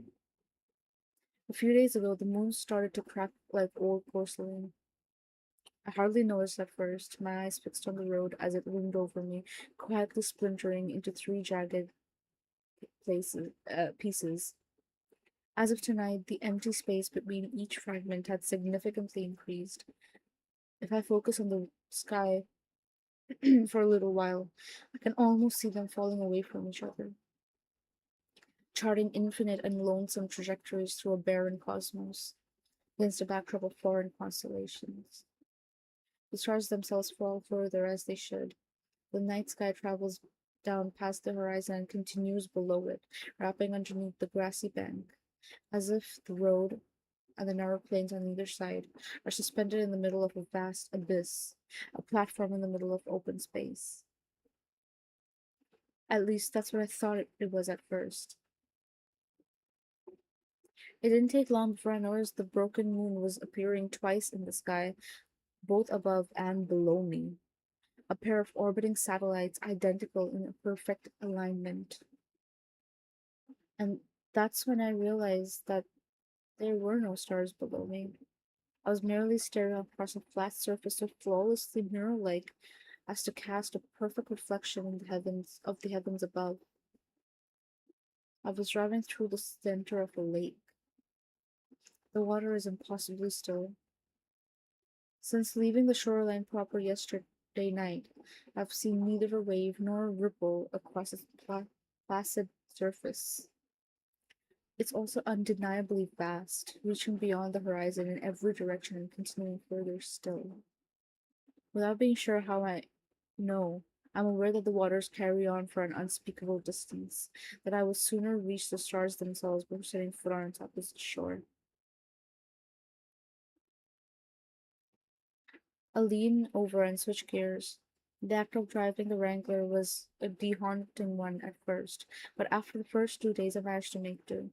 An old scarf wrapped tightly around the steering wheel serves as a makeshift handle, allowing me to navigate corners one-handed.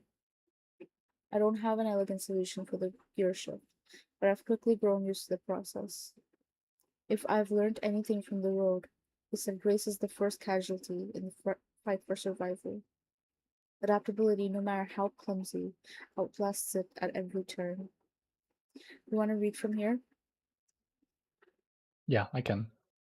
Okay. A few minutes later, the Wrangler pulls up to a spacious verge, a large circle of land surrounded entirely by dark waters.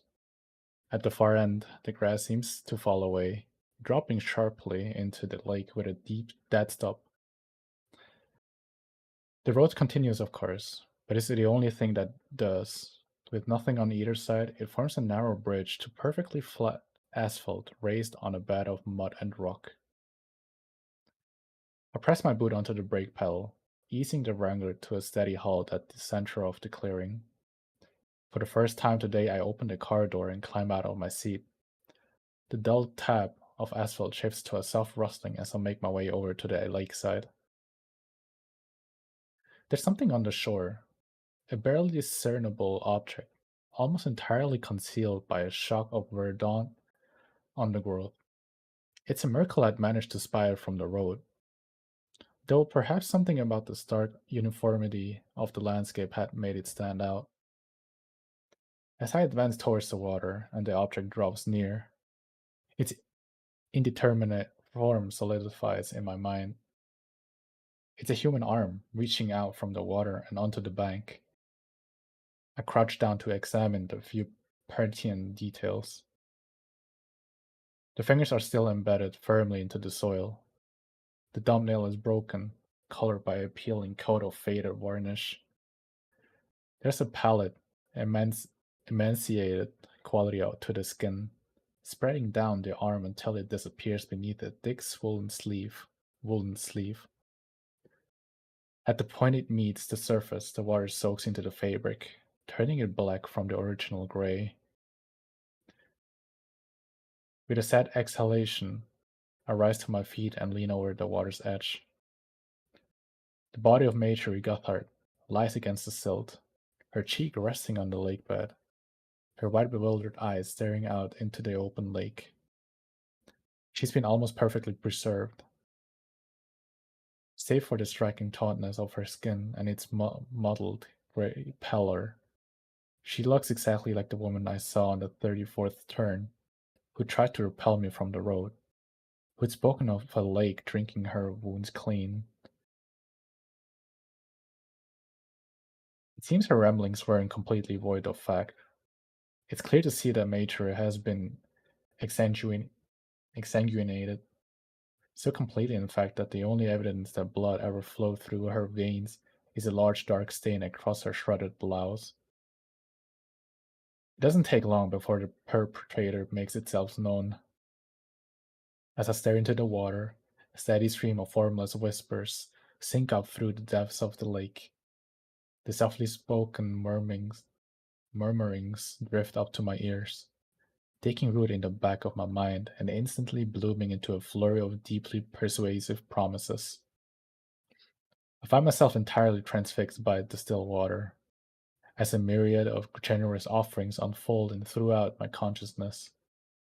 The whispers suggest an end to the phantom pains in my absent arm, perhaps even a completely restored limb, stronger than it had been before.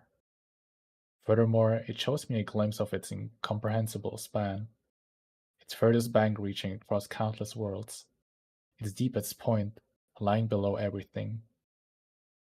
I'm over total knowledge of every league, every fathom, every inconceivable shore. My hand reaches down as the whispers continue. Every bargain is steeped in sweet beneficence. Ficience. Ficience. A moment later, my outstretched fingers brush against the soft grass and wrap around Major's exposed arm. Digging my heels into the ground, I lean myself backwards and pull. The water ripples and splashes as I drag Marjorie's lifeless body slowly onto the bank. I feel the voices in my mind grow louder, erupting in anger as I back away from the lake. The promises had been convincing, each quiet solicitation undeniably persuasive. But after seeing Marjorie's wretched fate and the look of eternal betrayal in her vacant eyes, I found myself aware of the subtle undercurrent behind every syllable, a sense of desperation and timeless hunger emanating from beneath the lake's surface. I already have a clear understanding of what would have happened if I'd lost myself to those waters. I suspect it's no coincidence that of the countless shores it showed me, all of them appear to be deserted. Marjorie wouldn't have stood a chance. She left the forest alone, grievously wounded and without a vehicle. She walked the whole way here, bleeding endlessly, the roads rejuvenating, power battling every moment against her body's natural inclination to die. I suspect the road's influence wasn't strong enough, and when a whispering voice promised ever so sweetly to mend her, she would have been in no position to refuse. Her other sleeve brushes against dry land, her body leaving the water for the first time in decades. I keep pulling until my boots hit asphalt, laying her down on the grass just beside the Wrangler. After a moment of sober vigil, I walk to the back of the car and fetch Rob's foldable spade. A long few hours follow.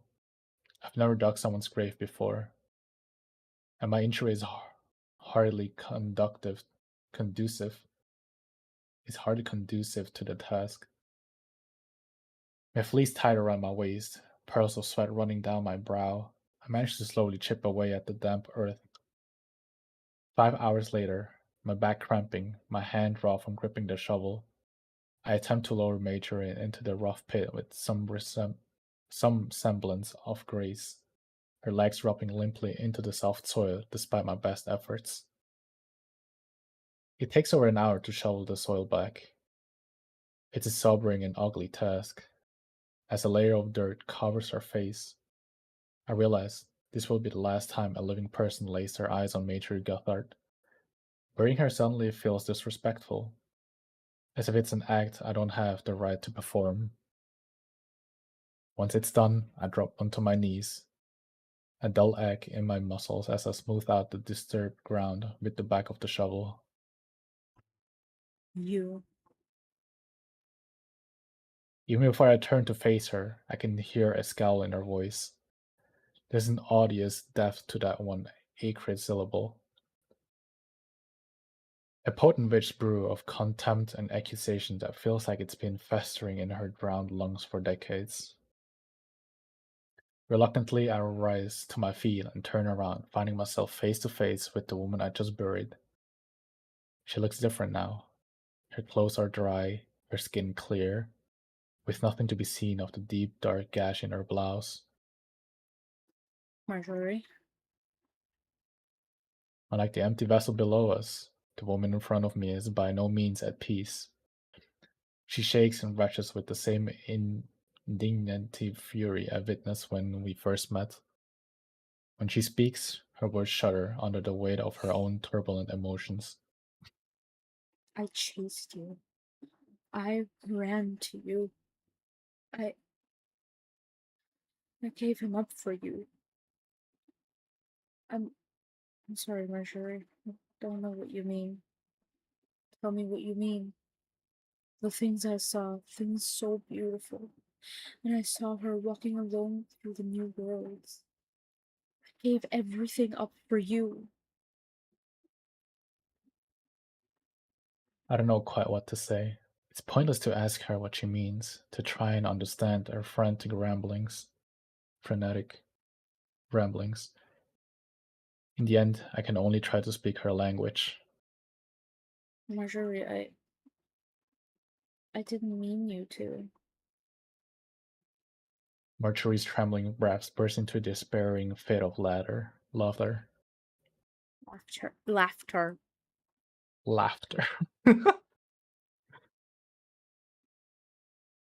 Be so for real.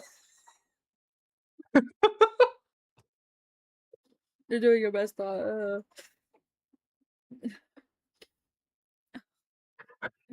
yes, you did. Yes, you did. And now you're here. Marjorie's wild and volatile demeanor shifts once more, her laughter degrading further into a desperate crying panic. And what do I do now? What what do I do? Marjorie cringes with the terror of the self-imposed question, placing her head in her hands and repeating it over and over again. As I watch her wrestle with despair, I'm struck by an idea I've never before considered. The disconcerting notion that in death we are not transported to a set destination by some ethereal attendant. That in fact, nothing is decided for us. Perhaps the manner in which we spend our afterlives is down to us, a decision we have to make ourselves. Marjorie is standing over her own lifeless body, still lost, still entirely unmoored. There's no sign of boundless paradise, inescapable damnation, or everlasting nothingness, and the common thread they share, a final release from the weight of our own agency, is similarly absent. Perhaps we never get the freedom. Perhaps we continue like we always do, accompanied by all our imperfections, uncertainty, and discontent. Perhaps we must choose our eternity. After all my time on the road, that's possibly the most terrifying notion I've encountered. He never stopped looking for you, you know? Marjorie snaps out of her wretched despair, instantly aware of whom I'm referring to, staring up at me with an expression I've never seen her wear before. I saw him walking on the road. He didn't stop. He was never going to stop. I think he was looking for you, Marjorie. He still is. Marjorie stares through me. For the first time since we met on that quiet Phoenician corner, I can see the faint spark of something other than misery and rage across her tear-stained face. I hold her gaze for a moment more, before pulling my phone from my pocket. In a single sweep of my contacts, I delete every number except for one. A number I pulled from the Nokia during our second night on the road. A number that connects to a lost wanderer off the road. I don't know if this can help, but stranger things have happened. As she stares up into my eyes, I feel like we're finally meeting for the first time. Without a word, Marjorie reaches out a quivering hand and takes the phone from my outstretched fingers. Before I can say anything more, Marjorie Gothard is gone. A few moments later, a refreshing breeze lands against my cheek. A soft safer, cooling my still warm face. It's a welcome sensation, and the first movement I've witnessed in the air since I set out onto the lake. Wiping the sweat from my forehead, I stare quietly along the bridge, the breeze picking up around me. This subtle wind at first, brushing my stray hairs across my forehead, chilling the perspiration on my neck. Yet as I reach my hand out, I feel the air slip between my fingers. I'm witness to a steady rise in both strength and magnitude. The sound of the wind grows from a whisper to a howl. Seconds later, the hanging sleeves of my fleece begin to stream sideways. My hair lifts from my back, billowing in the throes of a developing gale. I back up against the Wrangler's hood as the air finally erupts into a roaring cacophonous. Is that right? I wish I could tell you, but I think you're Cacophonous. right. Cacophonous cyclone. My hand reflexively seeks the sturdier frame of the Wrangler, my fingers wrapping around the grill, my arm tensing as the unrelenting wind threatens to drag me from the road. Squinting through the violent tempest, I focus on a single point in space, just above the threshold of the bridge. In the midst of the storm, a Senpai. jagged line of white-hot light bursts out of the ether, tearing through the night's fabric, a crackling fissure that widens and yawns, forcing apart the curtains of reality as they frantically struggle to recombine.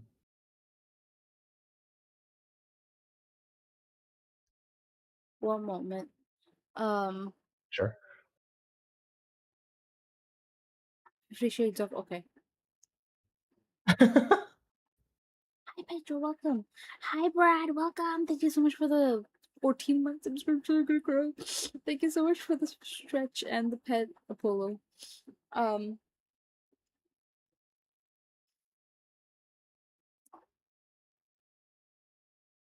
anyways, you may What? read. Wait, what the fuck? What the fuck? Hello? Why is There's the a hype hype train train? starting? Excuse me. There's a hype train. Let's go. Thank you so much W. for the subscription, Apollo. Wait, no hype train. It's crazy. Level 1 hype train. What the fuck? We need more hype train. No, we're fine, we're okay.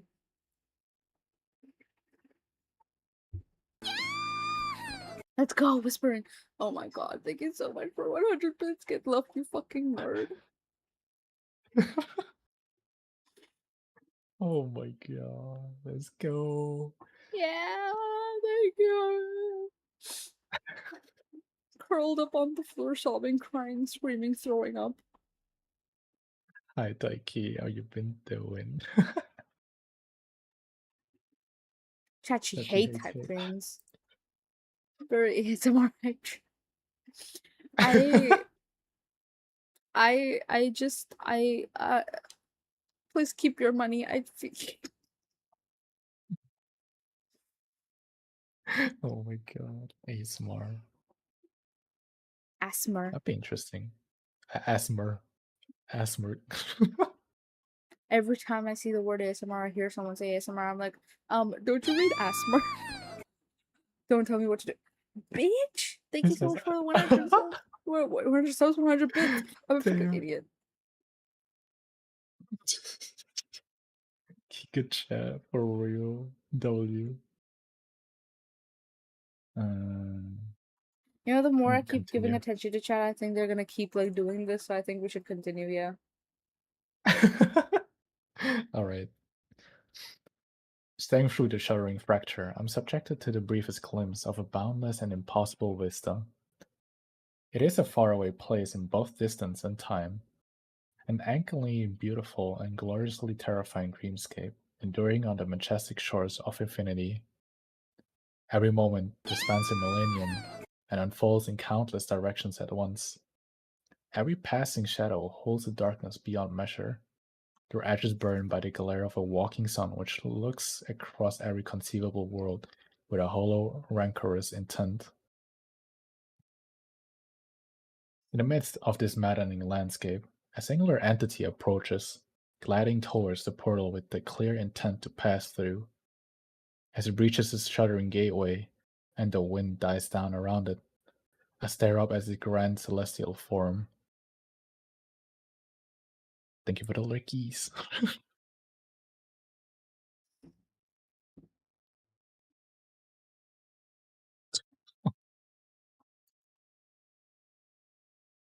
uh, the being is unlike anything I've ever seen, composed entirely from electric arcs of brilliant Bitch, stop. magnetic light which burst from a volatile and blinding central core. It sounds like a lightning Thank you so much storm, for the 100. its plasmatic tendrils snapping and crackling, bursting chaotically through the night air before collapsing in on themselves. As they fall back into the creature's center, oh, they emit pale clouds of vaporous fractals that fade softly into the air. Oh my god. Somehow, even as my eyes barely adjust to their stark light, I realize that the entity usually burns much brighter. It's dampened its glow for my benefit, so it can appear before me without scorching my eyes from their sockets. Name slot. Oh my god. Are you getting slaughtered? Yes, again. Hell yeah, let's go! Slaughter him. She may hate you, but I never will. When the hell did I say I hate anybody, bro? I don't hate nobody. There is not a shred of hate in my heart for anybody, for anything, for anyone. I am so full of love and appreciation. And all that.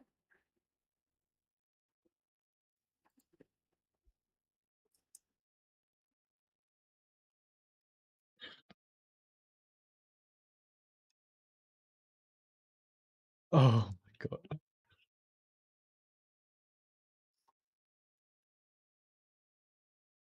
Now you're lying to us like to our face straight up. Why would I lie, bro? That's Mr. Emoticon over here, bro. Bodycon, excuse me. Mr. Why is this the Emoticon only over thing here, I can bro. hear through all the chaos? Oh my god. That you can hear over all the like Mr. Emoticon over I'm part of this. I don't even know you what you tell me guys you're the one talking about. lying. Lying where? Lying to who, bro? Lying about what, bro? I have no reason to lie. When we're beefing. You're beefing. I'm just sitting here doing my job.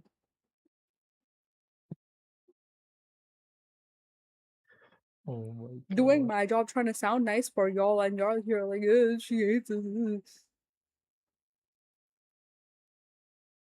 What do I say to these people, bro? Like, it's so fucking needy. What do I do? You're lying to my face. Oh man.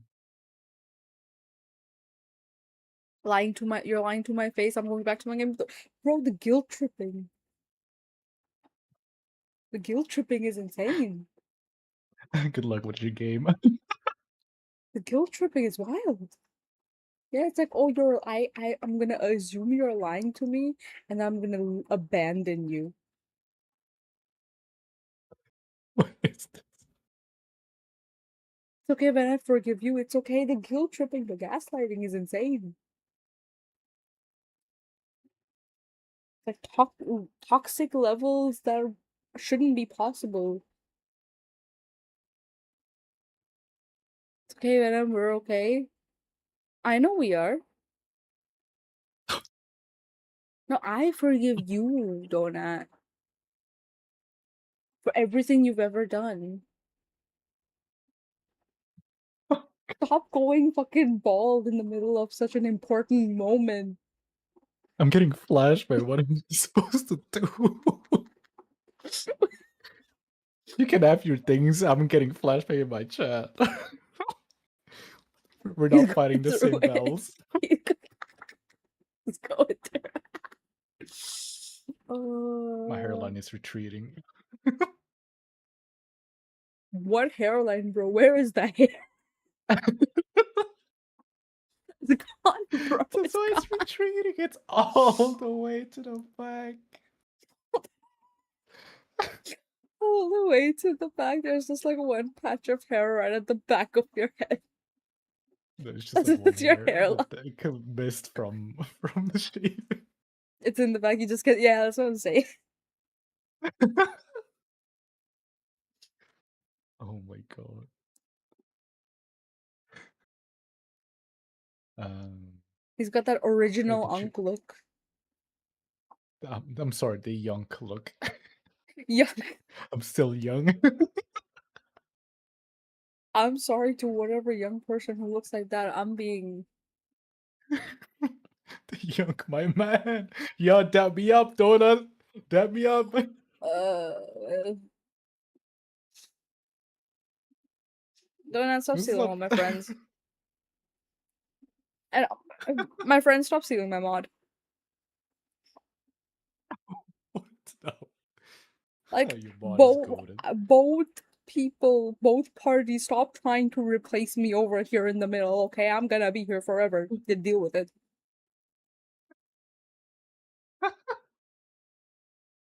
Oh Like, man. fucking like, other people, like 10 other friends of mine, are like, Donut, we know she treats you like shit. You can be our mod instead. And he's like, oh, dang. I mean,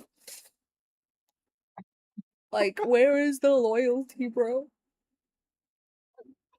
This bitch does not care about me. And then he tells me he wants to lie. I'm like, he wants to tell me I'm lying to his face. You know, Donut, maybe this isn't working out. Oh Like, boy, I'm lying David to you, has the you're lying to whisper. me. We're lying to each other. I'm here for Vent. Hi. Hi, that's me. Um,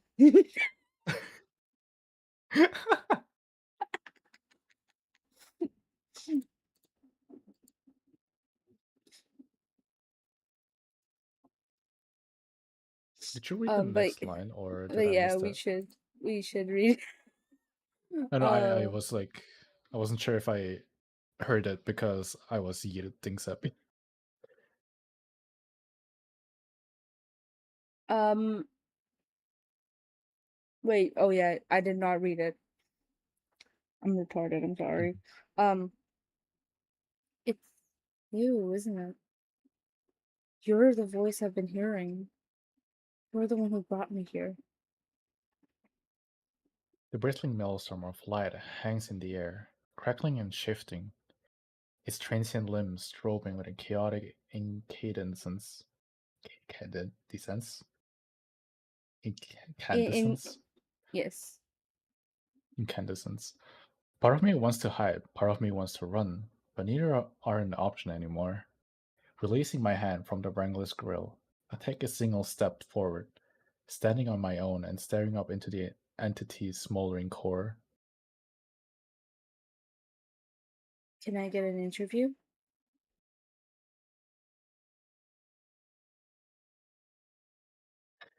The creature doesn't react. In the following silence, I feel it observing me. When it finally responds, its voice ruptures the night, echoing through my skull. Do you want to do this or? Uh, sure, I'll do it. There is little time, but you may ask what questions you have. Each, re- each reverberating syllable forms a string of little shockwaves in the surrounding lake, emanating outwards from the being in a perfect circle. I watch the waves roll into the distance, showing no sign of ever diminishing, and I think about what question to ask first. In the end, it comes to me quickly. A promise is a promise after all. What happened to Marjorie? Why did she do what she did? The being pauses, as if considering its response. When it does reply, it speaks with a calm sobriety. She glimpsed an echo of the future, dreamed of the road, of the things that it passes through. Like, whatever's through there? I gesture through the gateway, which is now almost entirely blocked from view by the creature's spiraling form. She dreamed of unfold frontiers. She saw a lone woman walking then. Over time, the fulfillment of that vision became everything to her. But it wasn't her. She thought she was seeing her own future, but it was you. Those three words, as they burst into the open air, casting three narrow waves across the boundless water, hit me with a deep and heavy force. Unbeknownst to myself, decades before I was even born, Mortuary had been driven insane by dreams of maddening grandeur, of a life of boundless possibility and true significance. She had given everything up to chase a shadow that eventually turned out to be mine. I hadn't just pulled Rob into this game. I was the reason for everything. I was the cause for the tragedy that befell his entire family. She didn't just dream those sights. You influenced her. You let her see them the same way you made Rob see me and Aoki Gahara. You pushed and you prodded wherever you needed so that I'd end up there. Are you the reason Bobby got the rules in the first place? Yes. But why? You toyed with so many lives across decades. Why me? Why does it matter that I travel the road? Because across all humanity, across every conceivable permutation, you are the one who makes it the furthest. It speaks, it speaks plainly, as if the statement were a foregone conclusion. Yet its words strike me into the silence. The creature continues. I've watched you work your way here through skill, through tenacity, and undeniably through luck. You were brought here because of these qualities, and they will carry you further along the road than any other. Then why didn't you just bring me here? All that influence, and you didn't lift a finger after everything that happened. Events transpired as they needed to. As they needed to? People died. Marjorie, Bobby, Ace, Apollo, Eve, Lilith, everyone. They're all gone. Do you not care at all? In response to my words, the entity remains silent for longer than usual. I care more than you know. There are things greater than your understanding, forces that exist beyond the realms of your comprehension, that you would consider a threat to everything you hold dear. My actions were guided by a higher standard of knowledge.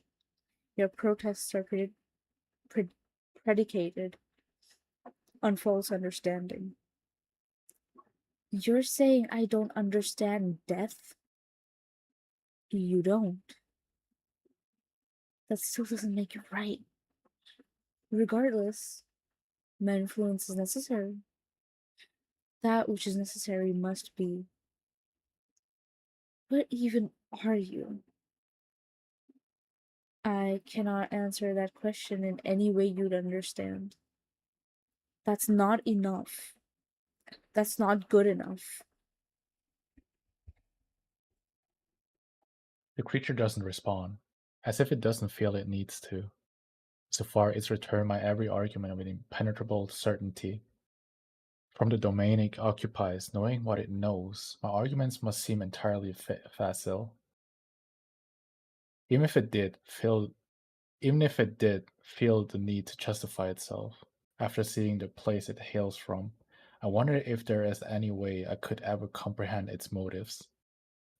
Still, that doesn't mean my arguments are invalid, and the creature's lofty dispassion does a little more than stoke my desire to oppose it. And what if I don't want to be part of any of this?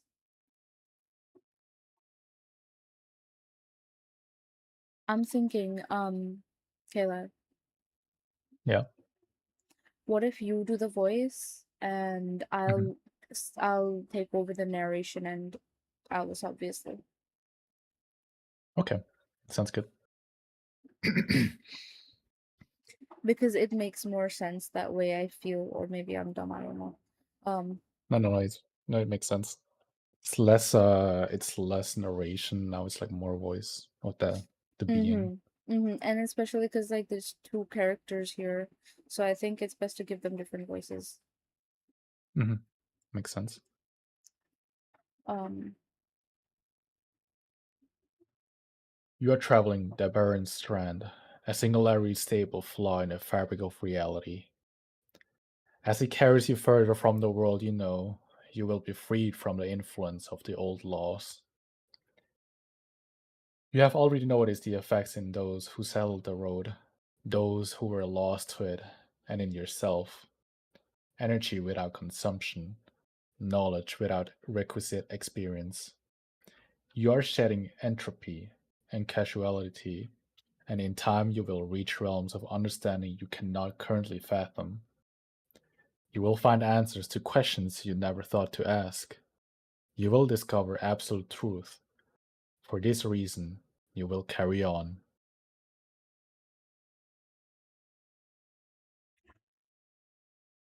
That's the only reason? Do you need another? It doesn't come across as a question, but rather another blunt statement of fact. I understand the effect it's speaking of. Ever since the city, I've been encountering vague notions and fragmented ideas that occur to me randomly and without announcements. New avenues of thought leading to revelations that would otherwise lie beyond my mortal reach. I started to comprehend things I could barely have conceived of back home.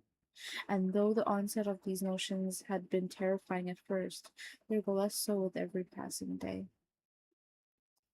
No, no, I don't trust you. I don't.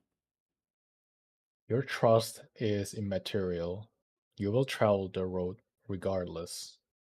The creature's already stark glow starts to intensify. I've watched you on every turn, across every moment of your journey. One of the creature's countless protrusions lashes out at the empty air, forming Hi, another Yuri. harsh, How you been doing?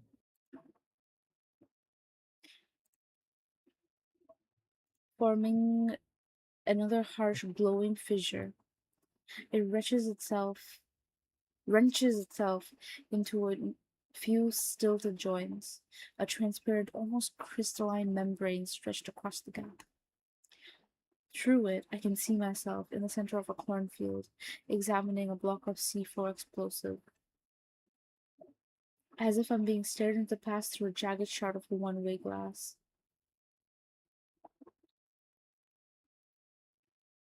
I've watched you questioning. Though he can't be seen through the aperture, I see the glass-like membrane shake with the force of the creature's voice. As the window collapses, I can see the rows of corn thrown into a frenzy. A second arc lashes out at the sky, forming a second aperture. This time I'm expecting the side before me. I see myself crying in the forest, a silent radio by my side. I've watched you struggle. The second window closes, the creature has made its point. I've watched you fight to make your way here. You will not turn around. You make it sound like I don't have a choice. You do have a choice, Alice, but you have already made it. As much as I've grown to detest the creature's presumption, in that moment I know it's right. What it's saying is true. I've done things I never would have imagined in order to get to where I am now. In fact, if this hadn't arrived at all, I'd already be heading out over the bridge. I'm not proud of what drives me. The same ugly impulse that led me to refuse Rob's offer to return, that made it so easy to leave him behind in the silent city. But there's no denying the impulse is there. It's been with me the whole time, long before I ever arrived in Phoenix, Arizona, and it's buried deeper than I've ever wanted to admit. Can I, do I get to say a goodbye? The entity says nothing. It hangs in the air, flickering and coursing with rupturing bolts of light. The next thing I hear is a faint mechanical hum emanating from the Wrangler behind me. Turning around, I pace briskly back to the car, opening the door and reaching into the passenger seat. My notebook is booting up, seemingly of its own accord. Picking up the laptop, I lift the lid as I march back towards the bridge. I stare up at the silent being before me. When I look down at the laptop, my email client is already displayed on the screen.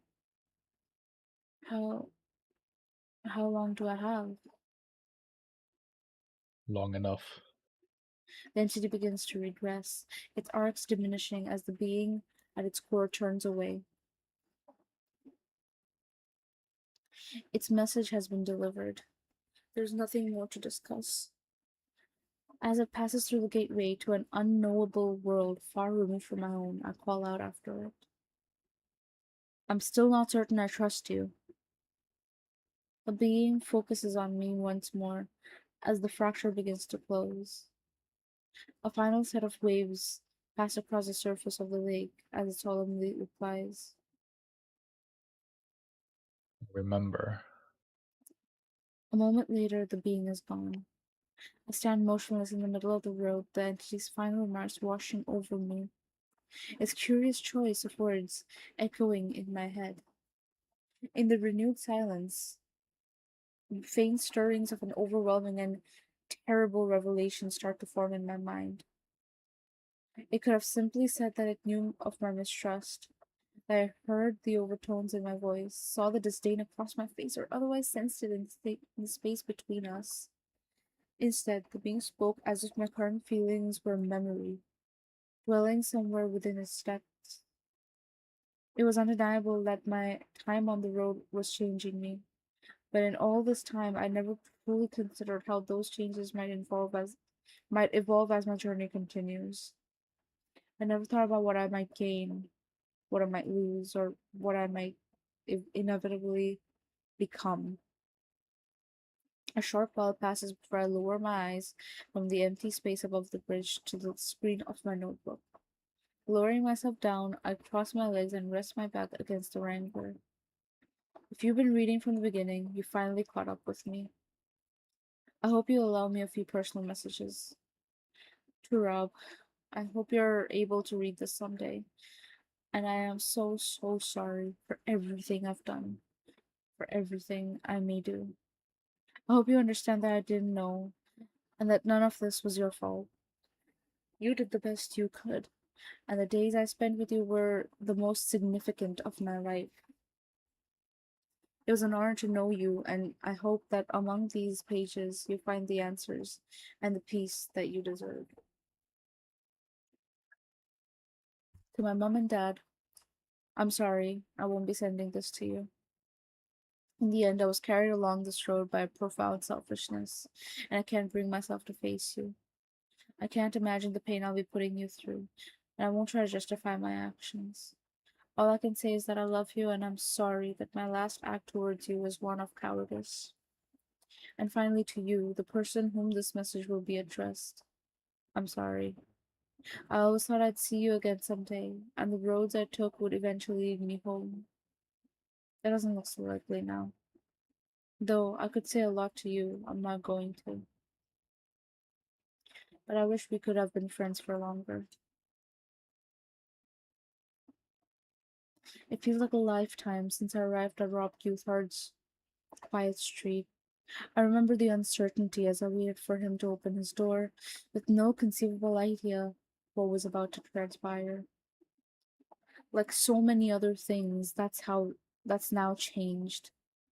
Despite being in an entirely new world, further from home than anyone's ever been, I know exactly what's going to happen next.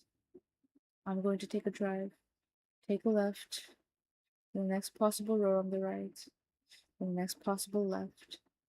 I'll repeat the process ad infinitum until I wind up somewhere new. And from there, I'll keep driving beyond worlds, beyond time, beyond the bounds of my imagining, to a place where the lake runs dry, where the broken moon drifts away, and the stars disappear in the rear view. To a place where everything has fallen away, and the road is all there is.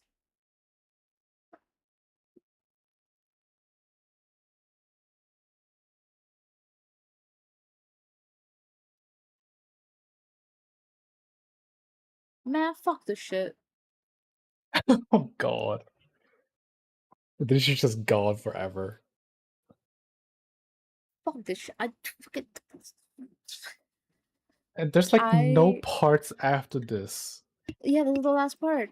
I fucking. Oh, okay. I'm pissed Mhm, because you know, you start it's an amazing story. No doubt it's mhm. like fucking amazing.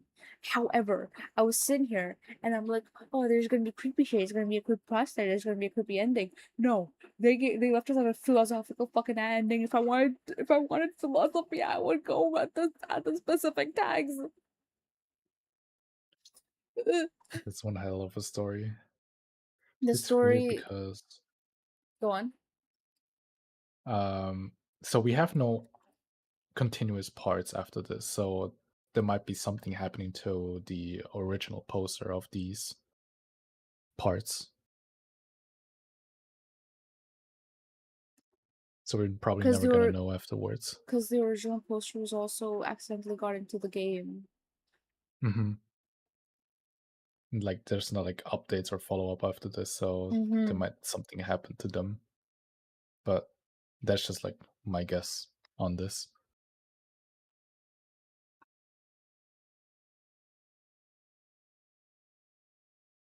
Bro,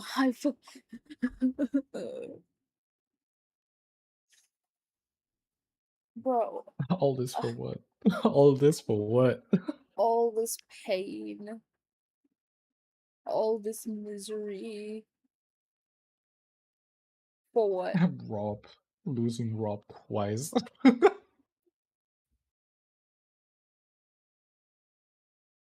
Ugh, ugh, this is so. Ugh. I'm so pissed. I'm so pissed. Understandable.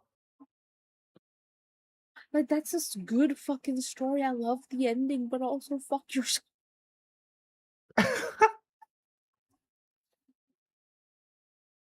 Let me put you. There you go. Oh my, just chatting. Oh, got it. We got through. That's interesting. So what is this other world exactly? You keep going, you keep going. Oh, you know how Rob was like, Mm. maybe the end is where we decide for it to be? Hmm. Alice just never decided that she wanted it to end. Maybe she's already dead, but she just like it's like concept of the afterlife. Like maybe you Just forever. decide. Maybe Hmm. you decide where you want to go or what happens and all that, right? Hmm. I think it's like compared to There's a fucking backrooms, Marjorie. bro. Like, I mean, it is the backrooms, just like Road Edition. Road edition. No, I mean, it gives me it. You have like sections which you got into it. It's just like basically a room, but it's like a section of the road basically. And they say like you end the road where you wanted it to end. And if we think back to like Bonnie and Clyde, Mhm. they stopped where they wanted to see like the paradise, so they took like the wrong turn. Yeah, And I think Marjorie ended by by the lake. like by the lake, yeah, just like by like succumbing to the voices or the temptations that it offered. But it's the Or temptations like that the relief that made it you. offered, kind of. Mhm. Relief from the misery of sorts. Um,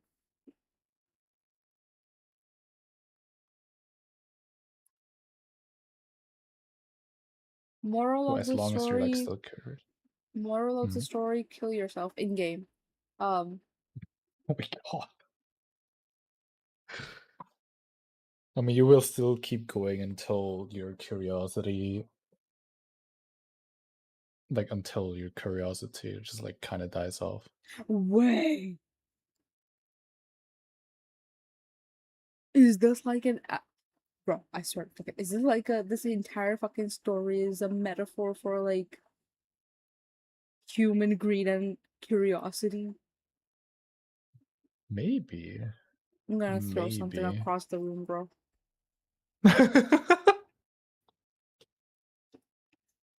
Oh my god. I mean, it could be. That's like something how I'd Cause, see it. cause Rob wanted to know, and so he sacrificed, like basically human greed in the sense that how greedy people can be, when even if their intentions were good, they sacrifice everyone they cared for just to like satisfy. satisfy a curiosity or a need.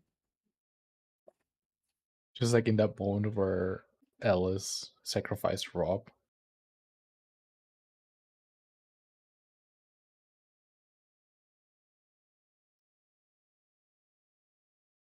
Oh god, I don't want to be right though. Oh no.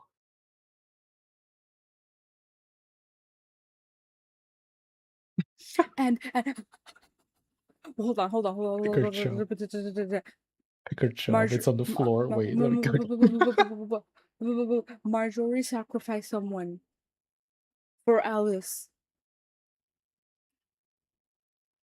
Right? She kept saying, "I did this for you."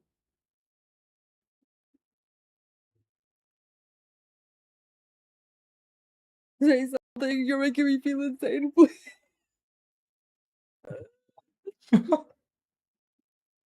You're just What looking is at me like this this? bitch insane. This bitch fucking crazy. Fucking schizophrenic. Gonna. Okay. So you're. Well, that's besides the fucking point, okay? Aren't we all? No, you know what? We're not insane. What are you talking about? Hold on, hold on, hold on, hold on. Hold on. Hold on, hold on, hold on, hold on. I'm sorry, Soul, you're gonna have to sit this one out.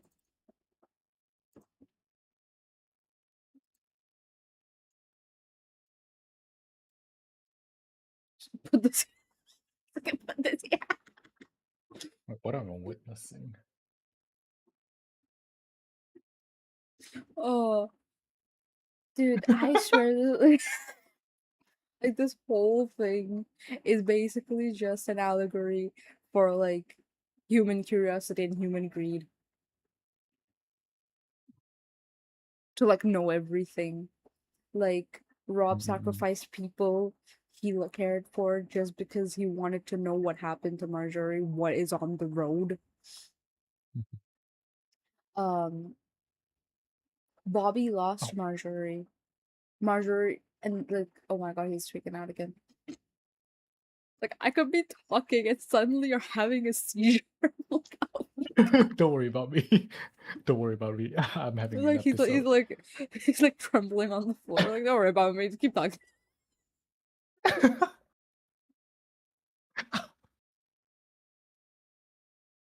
Oh my Okay, god. episode. What? I'm getting healed in the most aggressive way. But yeah, Marjorie and Bobby lost each other. Like Bobby came back. Bobby turned around and he was back and Marjorie was left in the tunnel, like in the other world.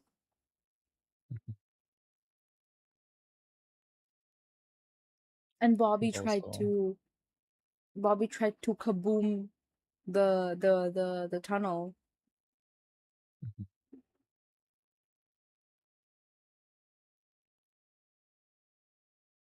ah damn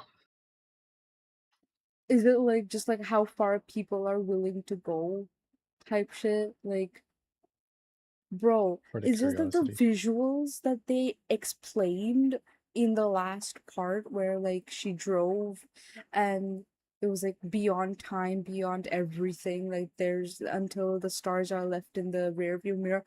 Bro, the visuals are haunting my brain. Like the way they describe the visuals, it's like the way I imagined it is like fucking up my brain, bro. Like it's so pretty, but I my think brain is like it is pretty, but it's also like it's. I'm sorry if I like say that, but it's like it's similar giving me to. existential crisis. It reminds me of my dreamscape that I have like in my mind for my lore. So it's similar. So I can like imagine like vividly like how it would look like a lot much less details, like really minimalistic, but it would look so how do you call that impressive because it's just like almost nothing.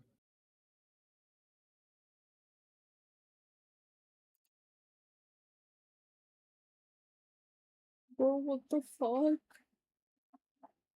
What? Anyways, Oh wait, guys, you have don't a know what great the lawyer. day. The stream's over. I'm looking for people to raid. Have a great weekend or whatever. That's crazy. Bro, I can't do this. I can't think because like thinking about it is giving me like existential crisis, bro. Like I can't do this, bro. No, you got this. You got this. I hope Can't you do got this, this. bro. Can't do this, I've bro. been I through can't do enough. this, bro. I've been through enough, and I can tell you gotta get through this.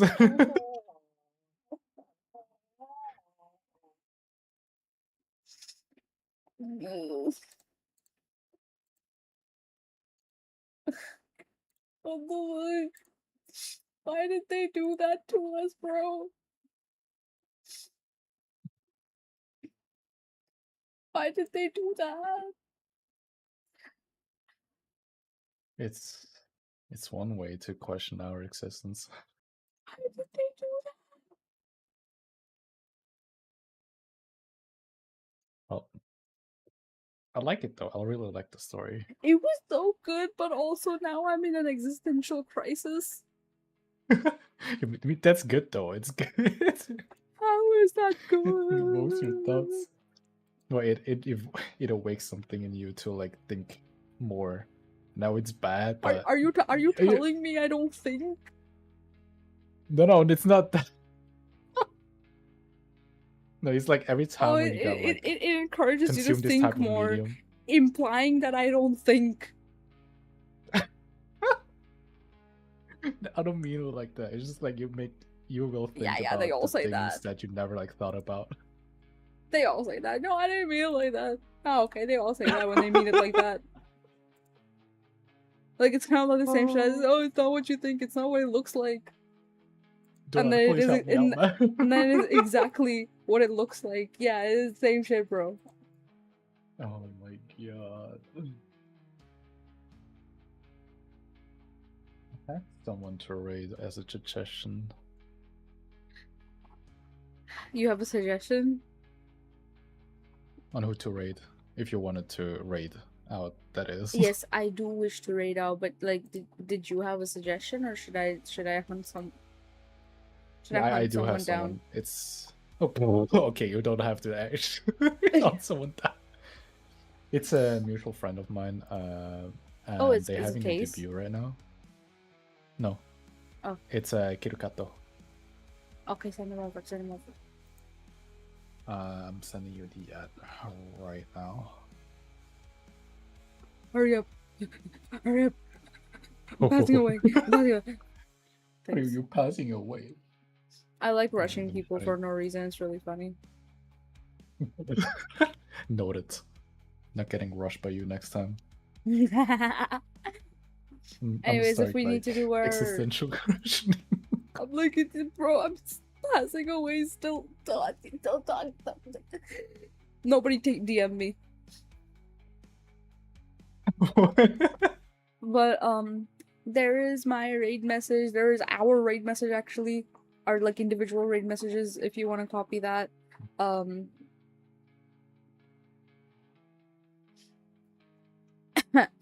you have any other links you'd like to promote?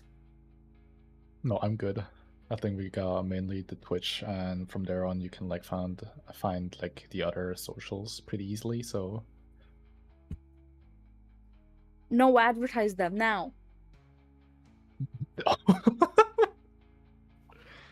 wait, do I socials?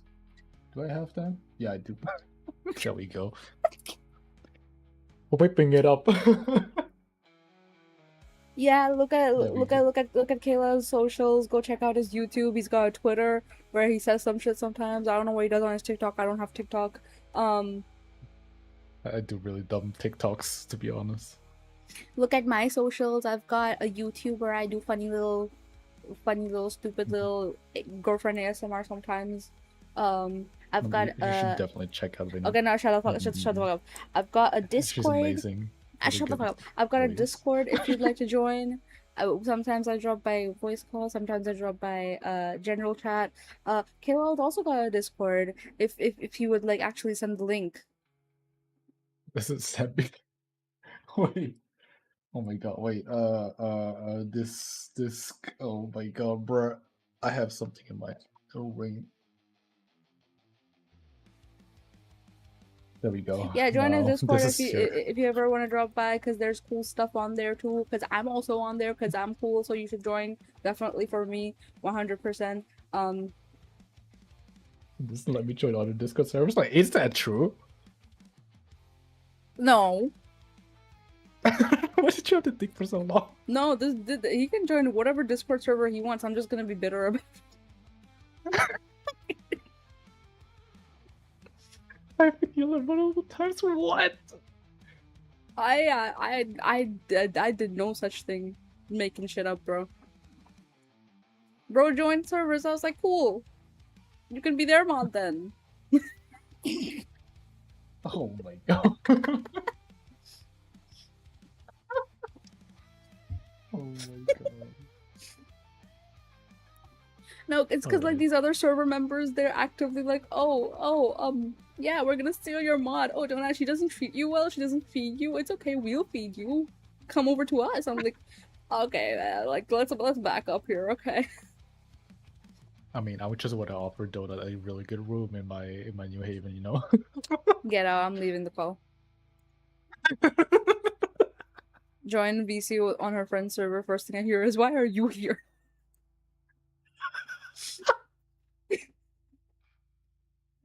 That's crazy. That's crazy, that yo. But yeah, join our Discord servers. Look at our other links. KaiLyle also has a Twitter. I also have a Twitter. I have a YouTube. KaiLyle also has a YouTube. You should probably check out his YouTube. Post a link to your YouTube. Wait, never mind. You did. Anyways, there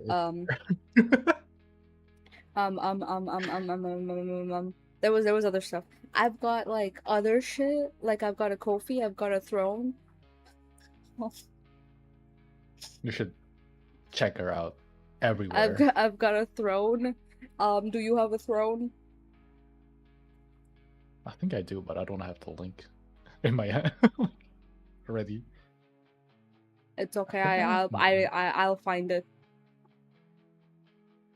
I will force like with Kayla at the end. I will force you to like promote yourself. No, I'm not. I don't want people to buy me things. Like to give me like their time of the day, so that's enough for me. That's valuable enough. That's all I'm asking for. No, it's the time. No, actually, it. I don't want them. Oh my god, he has a throne. Copy. Wait, no, stop. Stop, cease. KaiLyle's. Oh my god. Throne. He has a throne. Check out his throne. Oh god. He's got shit on there. He's got more shit on there than I do on mine. I mean, it's just there. Yeah, because you don't be promoting and nobody fucking buying nothing, bro. I don't want people to buy things from me, excuse me. Then why do you have a throne? I have a throne just there. Just because. Anyway, so he has a throne. All the cool kids have throne. Wow. Anyways, he has a throne. Go check out his throne. Venoms get bought in days. I don't know why, bro. Like, they don't even let it marinate for 2 minutes. For an hour. People want to eat good food. But anyways, we are rating. Like check all of me. Check me out. Check this dude out or whatever, whoever he is. Excuse me. I'm joking. Like no, I promoted. No, and shit, they ended. Oh no. Do you have anybody else in mind? And no. Do you have anybody else in mind? No. Oh my god. Bro really wanted to rate them, bro. It was their debuts. Is there anybody else you have in mind? What the hell? Let me see.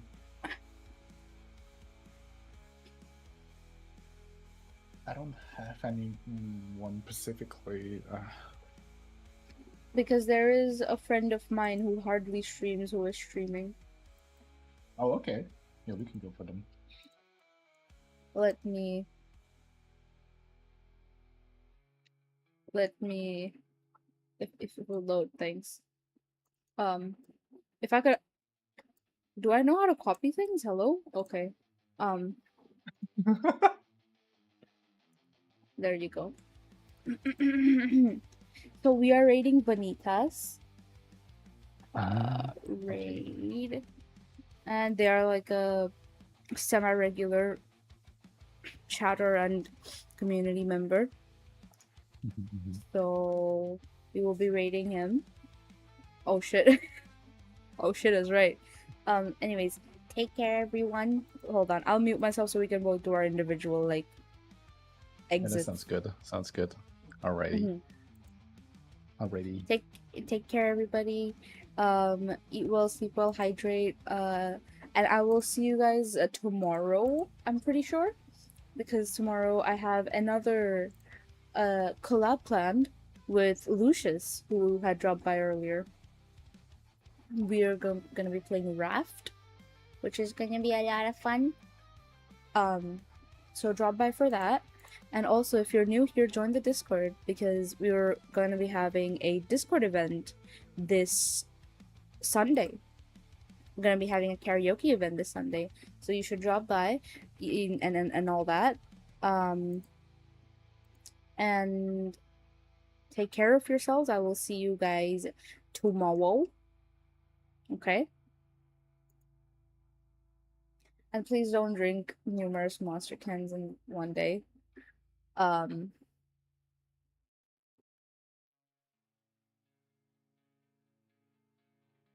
Anyways, bye.